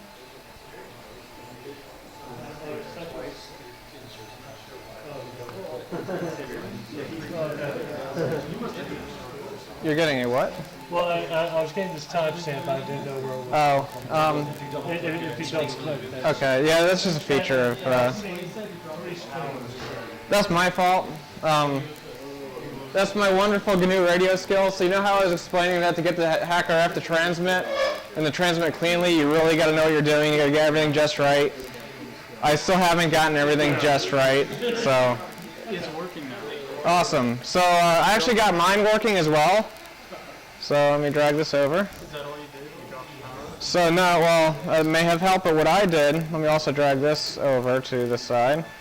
What I did, I went to FFT settings, and because this is a slower computer, it can't process as much information. So if you go to this FFT size, and if you change the FFT size, you'll notice like the default is 8192, and it makes a fairly clean FFT, fairly clean waterfall.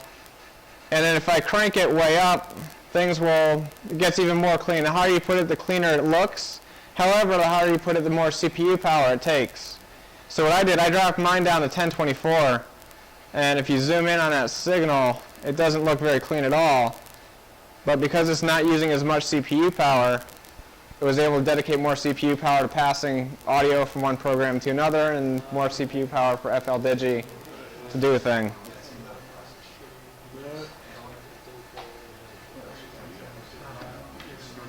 And the number that you can put that at depends on how good your computer is. So if you're still having trouble, drop your FFT size, and that might help a bit. Did it. See, it starts coming in, but then when you get too much.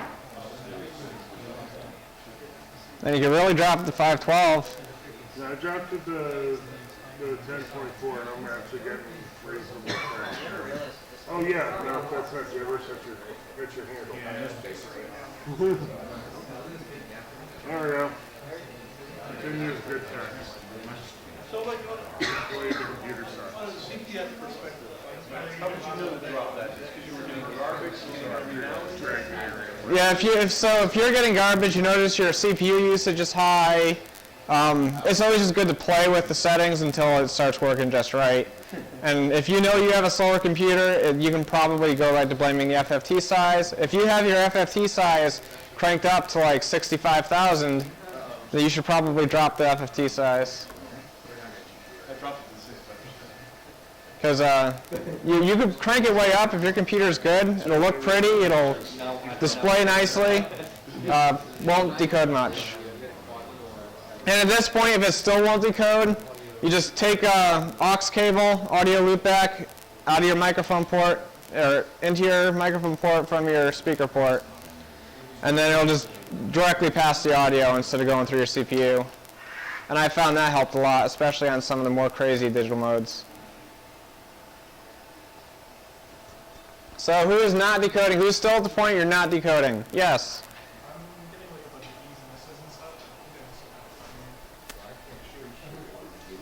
You're so far back here that me dropping the power might be detrimental to you.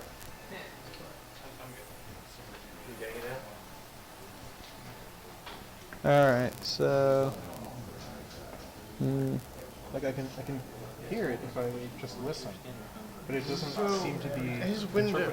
Who's having the problem? Him or him? he is. Okay, so your Windows. Yeah, his FFT size is fine.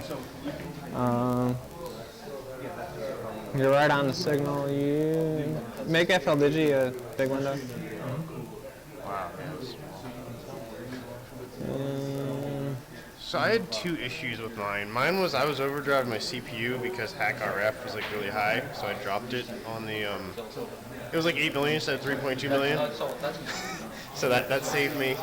Yeah, but your volume? Did you try changing your volume? Yeah, so his the waterfall in his FL Digi looks fine. Maybe he could stand to drop it a teeny tiny bit, but I think that's fine. Go back to GQRX. Yeah, you could change that in PulseAudio. Go to GQRX and go to Configuration Options, which is a little circuit card looking thing up near the power button. Click that. And then, is that on 1800 or 1.8 million? Yeah, that's fine then too. What do you have for a processor in your computer? 4th Gen i7, 1.8 gigahertz on 4 cores. So yeah, yours should be doing it. Do you want to check the top? Because mine was like 150% CPU, which is, I was like, that's probably not right. Then it dropped to like 60%.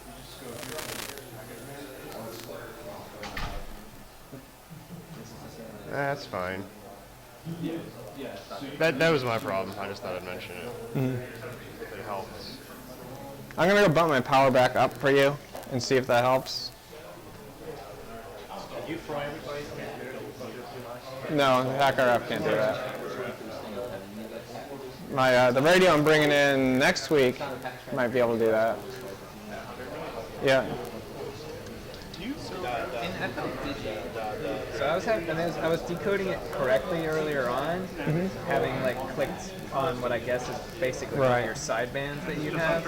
Right. Where's the right place to put the little cursor in FL Digi? So go back to your GQRX window. Put that mode onto narrow FM. Oh, you're not doing it with No, on and off? I mentioned earlier that it's narrow FM. So if you set it to that, okay, and then zoom out on that, you're zoomed way in there. So just zoom out a bit. Yeah. Okay. Now also go to your FFT settings. Okay. You would need to be very precise. Okay, that 32. I had turned it up because I thought you were using on-off keying. Nope, turn it down to like the default. And now give FL Digi a second to catch up. You also might need to drop. So see how this is 8.4? Oh, click over there first. Click over there first and see if it starts coming through. What is that? It's not set. Okay. It's still not coming through. So go back over to GQRX, and where it's 8.4, drop that to 0. I mean, how would we? There's got to be an easy way for me to tell whether it's clipping, right? Why can't I? Or should I tell it? Hey, if your waterfall looked like a mess like it was before, that basically means it's too much. Say this this looked like a mess. Okay. And see how it's still not going? Yeah. The FFT size, drop it even more to like, put it on 2048, yeah. I mean, but that's just in GQRX, isn't it? Typing Yep, but you're affecting how much CPU power. And now more CPU powered FL Digi, and now you're getting text. All right. What is it sending to the audio? Oh yeah, it should. So like once you So it's just a raw stream. Yeah. I don't know what format. That's Yeah. See, I hadn't. way, I don't know. It's uncompressed, ones and zeros. Do you modify it? What's that? Yeah, it's got a porta pack on it. Okay, I was bumping my power up for somebody. See if that helps them.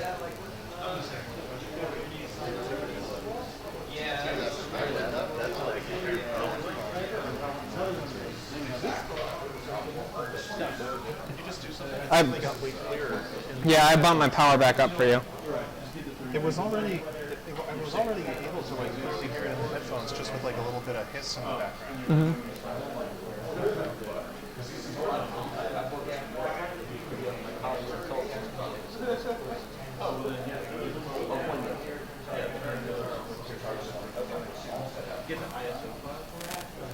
Is it still not doing a thing?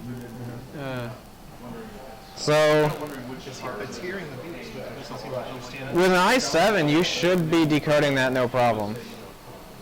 Like in theory, you should be completely fine right now. Digi reminds me of IMLS having issues. Because now that when I fixed it, it looks super clean. How would you debug that? Is this window expanded far about on the GQRX? So go to your FFT, receiver options. My bad. Normal, narrow FM, yeah. But So he's where he I should be. dragged mine out because he's just on the edges there. That's... I think I got better reception when if you try dragging the edge of that, outside a little bit, yeah. So how much you pay for coverage? No, it didn't help. It sounds I don't know how you cover it. So now leave that how it is, and drop the audio, like the volume level going into FL Digi. You either lower it there. Yeah, you can either lower that or you can lower it in PulseAudio. So if you go in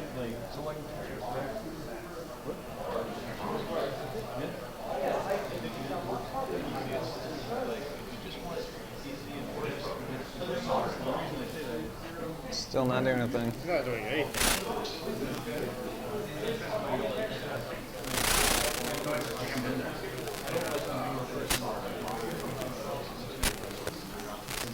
I want to know what's happening.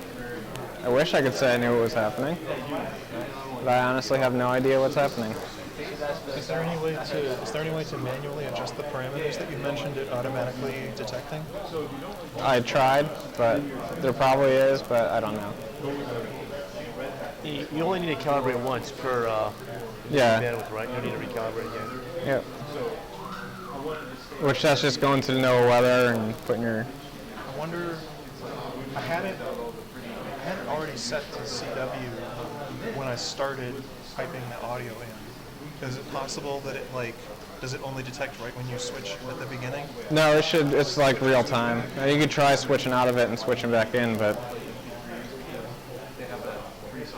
if that does work, I'll definitely keep that in mind as like a troubleshooting step. But,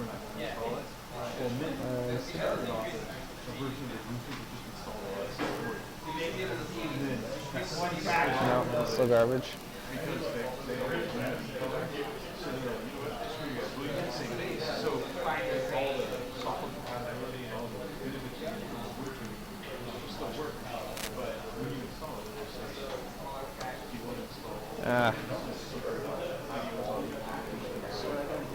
Starts my brain.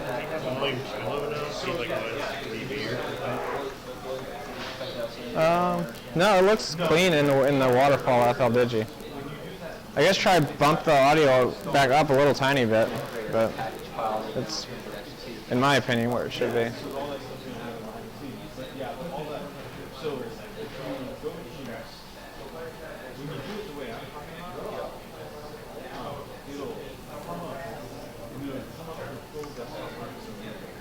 Are you running in a VM or anything like that?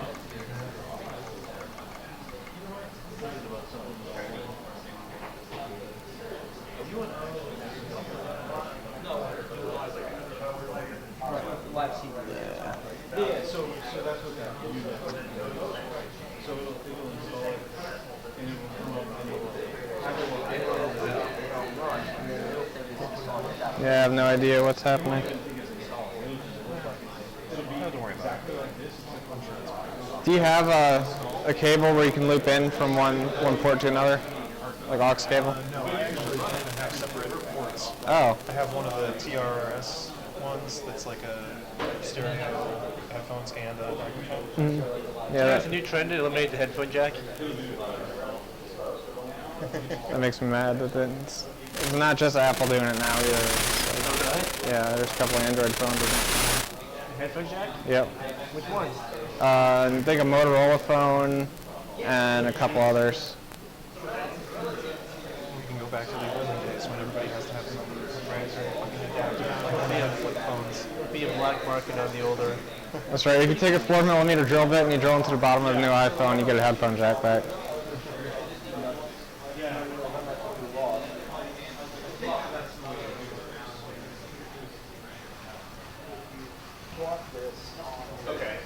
So you're not decoding either? Were you ever decoding? Yeah, I was. I went off and tried to come back.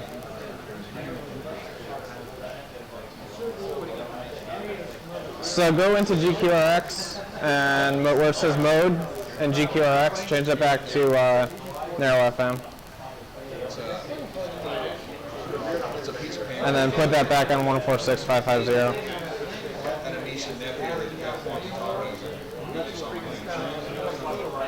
And then probably want to push more audio into FL Digi.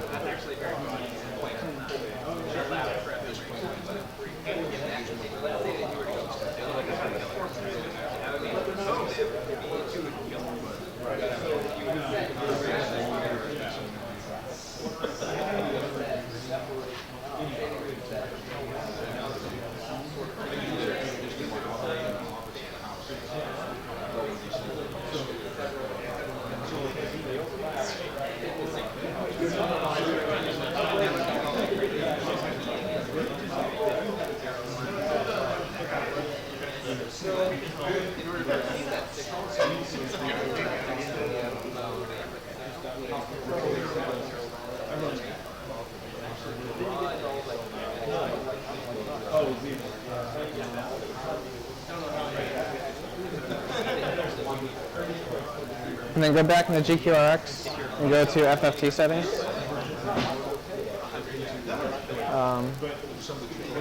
Drop that down to like the 2048 or 512. I guess go to extreme.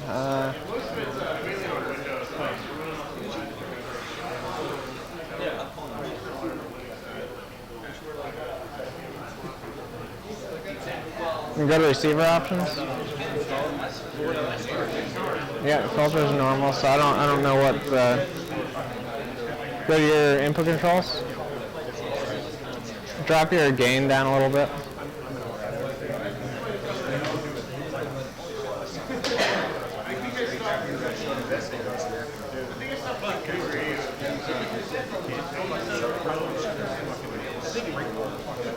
Okay, so it did work at one point though, right? Yeah. All right. Hopefully at home you can like play with the use an audio file or something, try and play with the settings till it.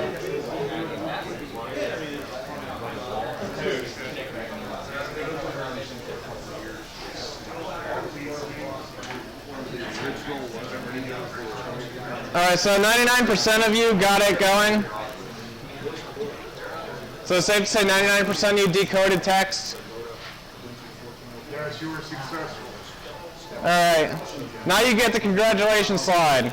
All right, there's a couple more things I want to show you in GQRX.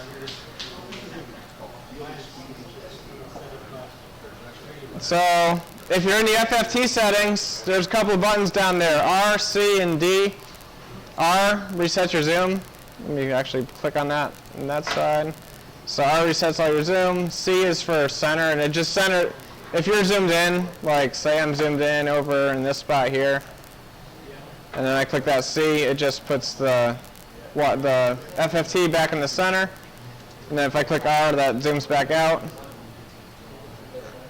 And I was explaining this before, but I'll go over it again. See how this looks very like grainy, like it's just not very well defined, not a high resolution. That's because of the FFT size.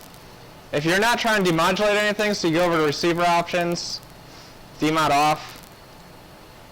So back to FFT settings. FFT size, you can bump that way up. Don't go too high because you'll kill your computer. But, oh yeah, I'll put it on like 1.3 million.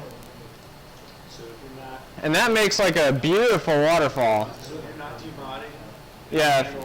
If you just want it to look really, really pretty, turn demod off, and you can bump your FFT size way up, and it's pretty. And you can even go like rate, frames per second. You can bump that up, and it gets even prettier, and like it's reacting to real time. But the more you do this, the more CPU it takes up. But default's 25. I recommend leaving it on 25. This time span, that's set to auto. If you want to just like look at the waterfall over a long period of time, so let's say you set it for like 20 minutes, so now every 2.8 seconds it's going to draw a new line on that waterfall. So you set it to that, you go eat lunch, you come back from lunch, and then you can see all the signals that came up at some point while you were gone for the last several minutes, however long it takes to fill up this waterfall down here, which in this case 20 minutes, or you can set it to fill up in like an hour, or you can go as low as 5 minutes. Say it again? R resets the zoom on your D is center around demodulator frequency. So like if you click D, it'll center on that red line. Yep. C centers on the blue line. Basically that's the 0 hertz of the frequency of like the frequency range that you're looking at. But time span auto makes it fill in at a pretty normal rate. Averaging, if you really want to make the FFT look like it's reacting in real time, you can turn that averaging way down, and it just reacts whenever the signal is there or not there, like right away.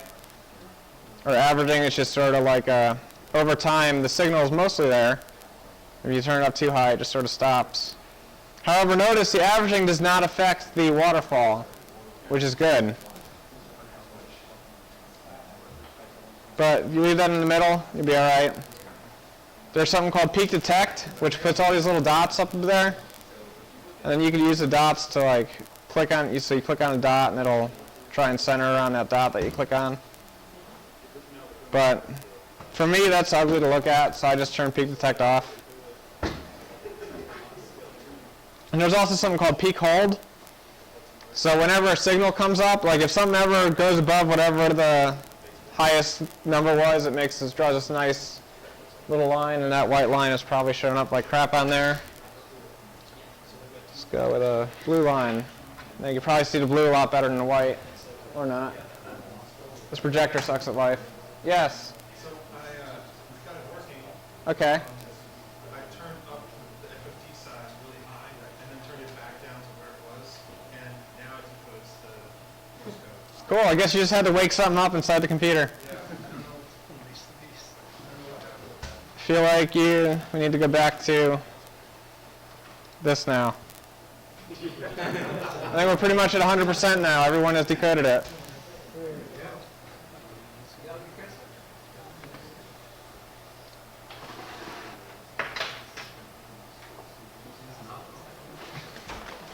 All right, so I showed you peak detect, I showed you peak hold. Next thing I want you to look at is the dB range. And what this range adjusts is how many dB you see from the top of your FFT display all the way down to the bottom of the FFT display. That's not what I want to do. Got to be.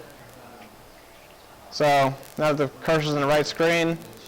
So dB range adjusts what you see from the top of the FFT down to the bottom of the FFT. And if you adjust dB range, it's basically like zooming in on the amplitude of the signal. And if say you do that and it goes out of range, you could just click on the numbers on the side and drag. Or, instead of doing that, there's this reference level slider, and that does the same thing. But see how this peak is out of the window? That means your dB range is too low. So we'll increase our dB range, but then we need to drop or increase our reference level. So now everything fits on the screen all nice and pretty.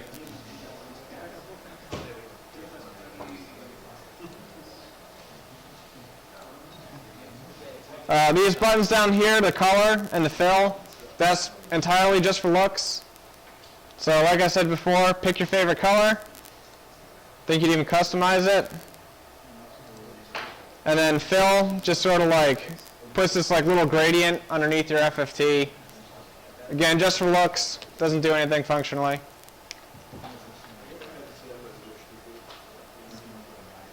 Receiver options, filter width. Adjust that gray box that goes around the signal. That gray box is like the area that, like the portion of the band that you're demodulating. For the most part, you can leave that on normal. That's fine.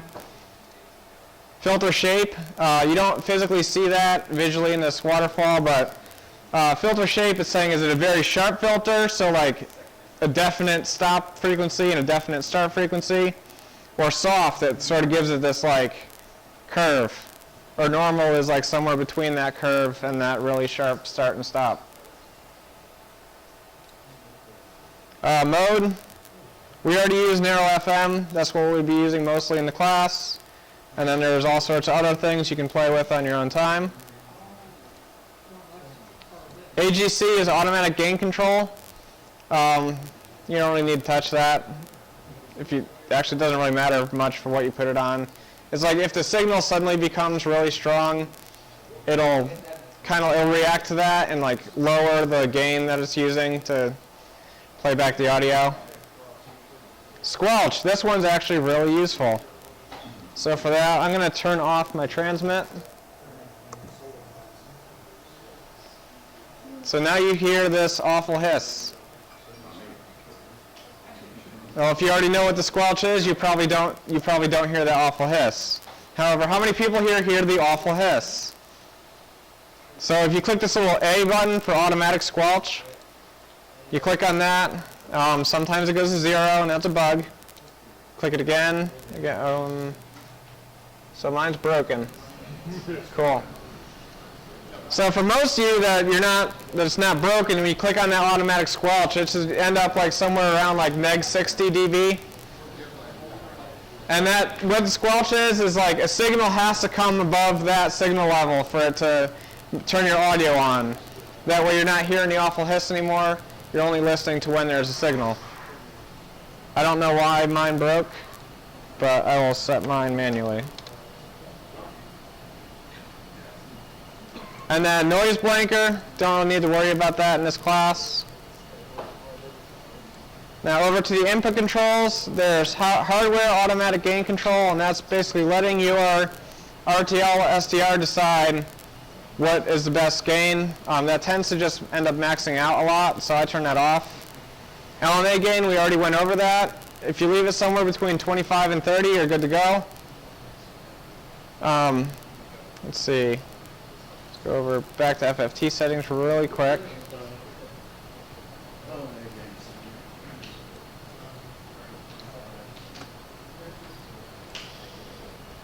So see how I have this little spike in the middle? And a lot of you probably have some sort of spike right over that blue line, right? And no matter what frequency you go on to, there's still some sort of spike right over that blue line. So if you click this DC remove, it'll eventually cancel out that little spike and then you don't see it anymore. And that's something with IQ sampling you can't really get away from too much. That's just a fact of SDR. No limits if you really want to like try and push the boundaries of your SDR device. I don't recommend clicking that. An IQ balance is a separate module you have to install, and in here you don't really need it. Someone had a question?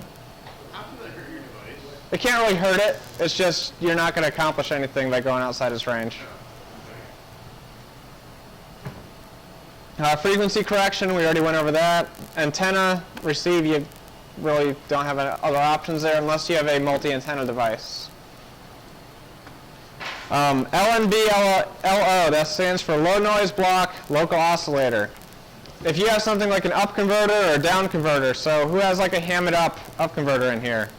If you hook that ham-it up to your, over to your SDR, you come over here to your LNB-LO, and for the ham-it up, I think it's 125, right? Yeah. So you put 125 megahertz. So now it adds 125 megahertz to whatever frequency you're looking at over here.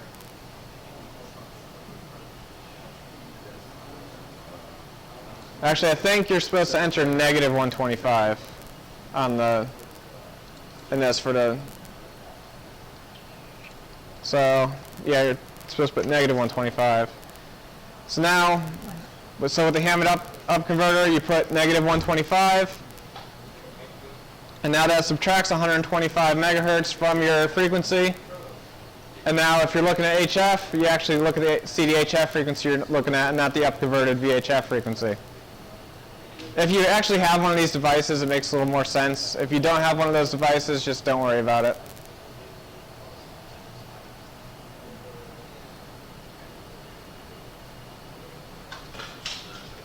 And then there's a couple other things that are pretty handy. I'm going to set this back to 0. One of my favorite things is bookmarks. So let's go back up to that weather station.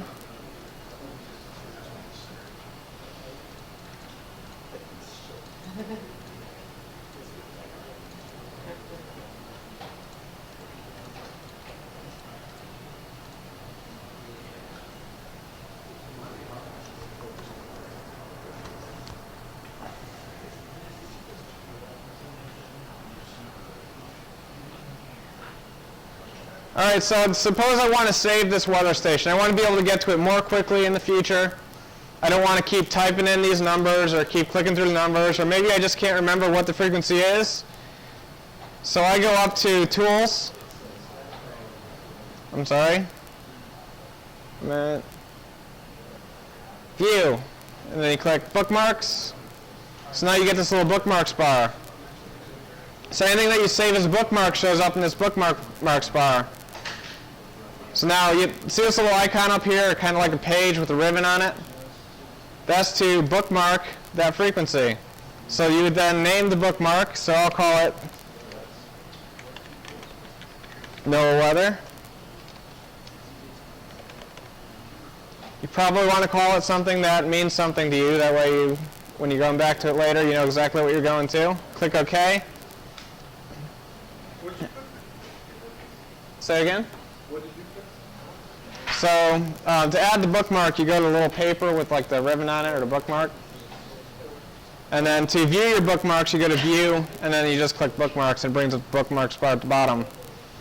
When you bookmark something, it remembers your modulation setting, it remembers your frequency, and the name you give it. You can also give it something called a tag. So suppose I wanted to actually give it a tag, or actually probably got to add a tag. Create new tag. So we'll make a weather tag.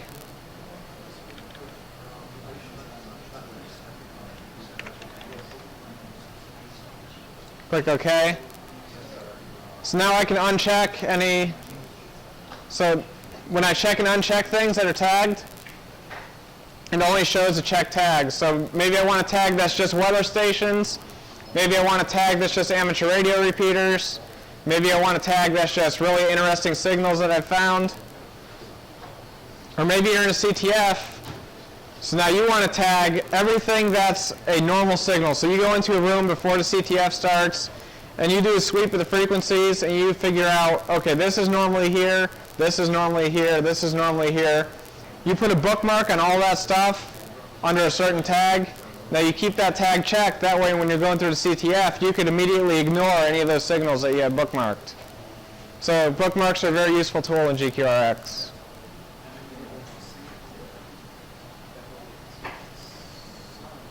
Does anyone have any questions about GQRX? Like how to do something in particular, or what's this button do, or it broke, fix it type of situation? I feel like I used to be able to zoom in further. Did you try turning it off and back on again? I could try doing that, actually.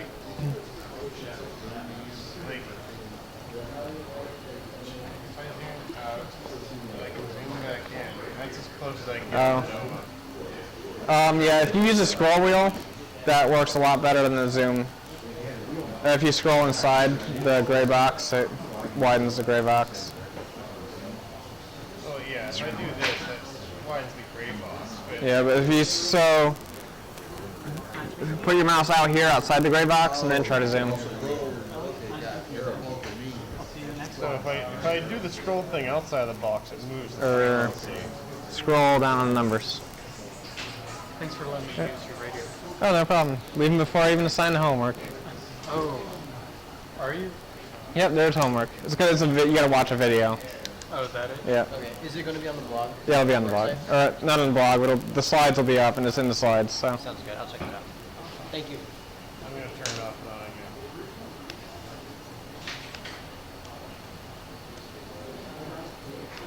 Now hover your mouse over the numbers, and then scroll. Like yeah. Like that. And then you should be able to zoom in more than that. It lets you zoom in more than you should, really.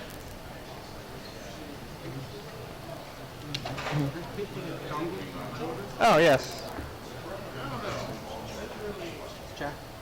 Huh?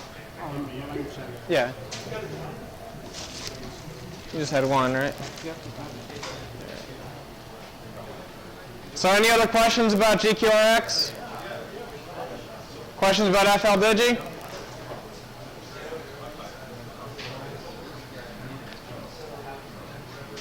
All right, one more slide after congratulations. There's homework. I strongly recommend you do that homework. It's really easy. You watch a video, and that video is all about decibels. What a decibel is, what it means to you.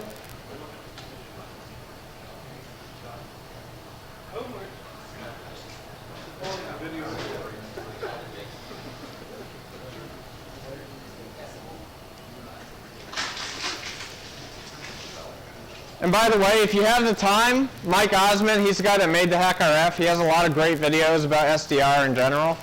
So I recommend watching all of them. However, this one in particular, I recommend watching for the class. And it'll just give you a general idea, like a better idea of what you're looking at.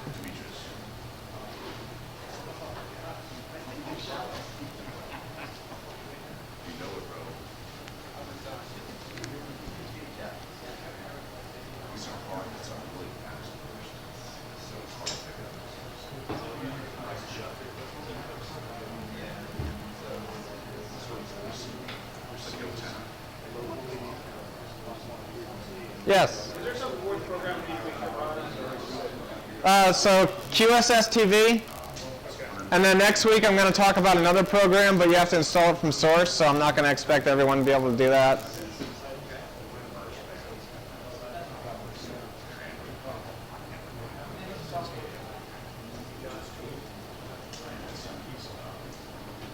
But if there are no more questions, you are free to go. If you enjoyed the class, remember to help support Unallocated Space. Keeps the lights on, it keeps some more classes like this going.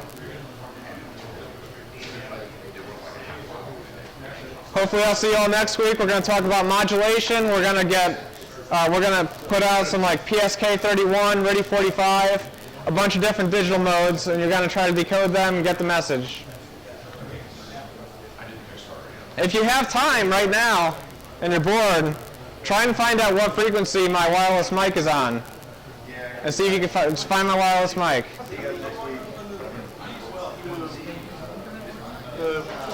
whatever, GQRX. How do you scan? So GQRX does not have a scanning feature, actually. So what would you use to scan? So I just click the numbers up. I just keep going. But for me, that's really fast. I can ignore the stuff that I'm not looking for. So you just look at your thing and see if there's anything back in the waterfall, basically, Yep. yellow or whatever. You go for about that something. Yep. But that's all next week. They get more into like the finding signals and identifying them. I just was wondering if there was a scan that went along with There's a program called RTL Power, and that's a scanning program, and it like does a sweep of the whole range of the SDR, and it makes like a CSV file. Good class, man.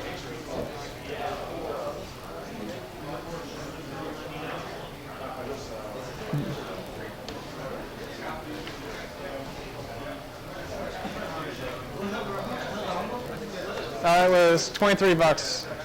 Yeah, I don't have ones, so you. Oh, okay, awesome. Thank you. Yeah, no problem.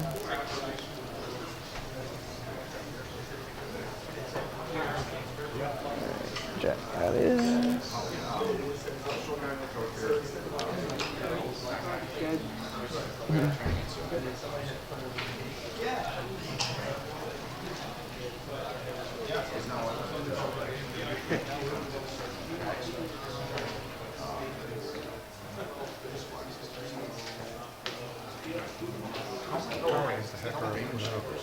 You can do, so depending on the frequency you're at its absolute best with everything just right, you can get 10 milliwatts out of it. Okay. That's like at its optimal frequency, and you know what you're doing, and generally 1 milliwatt. So that, when you were booming in CW, like I dropped my LNAs all the way down. I was thinking, Did you? I was thinking, I wish I had a fucking pad. I would have padded out my, I actually would have padded out my antenna. Really? Overdriving. That was my biggest problem trying to. Once you actually drop the power, then once I got it, so what I switched to upper side and opened my. Well, basically, I introduced a bunch of fucking noise into my receiver. I opened all the way up on upper sideband, dropped the on all the way down. And then I was able to get a clean enough audio demon out to actually be able to break it out.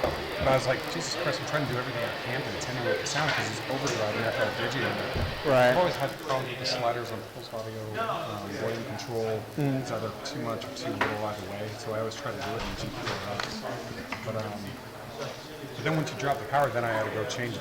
Yeah, that's actually. Go back and try to catch it back up. Yeah, it's milliwatts, and it's just a GNU radio flow graph. You know, it might also be that I'm using my better antenna today than my shit antenna. Thanks, man. Yeah, no problem. Gotcha.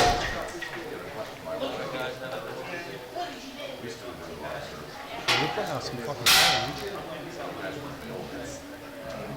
Yeah.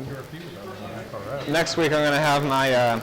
I can't do AM for the life of me. I cannot get AM to make it from there to there without it looking like garbage. Really? So I'm gonna be bringing my ANAN 200, and I'm gonna be doing 1 watt into a dummy load, and that actually puts out some power for just radiating Right it. over stuff. Wow. Okay.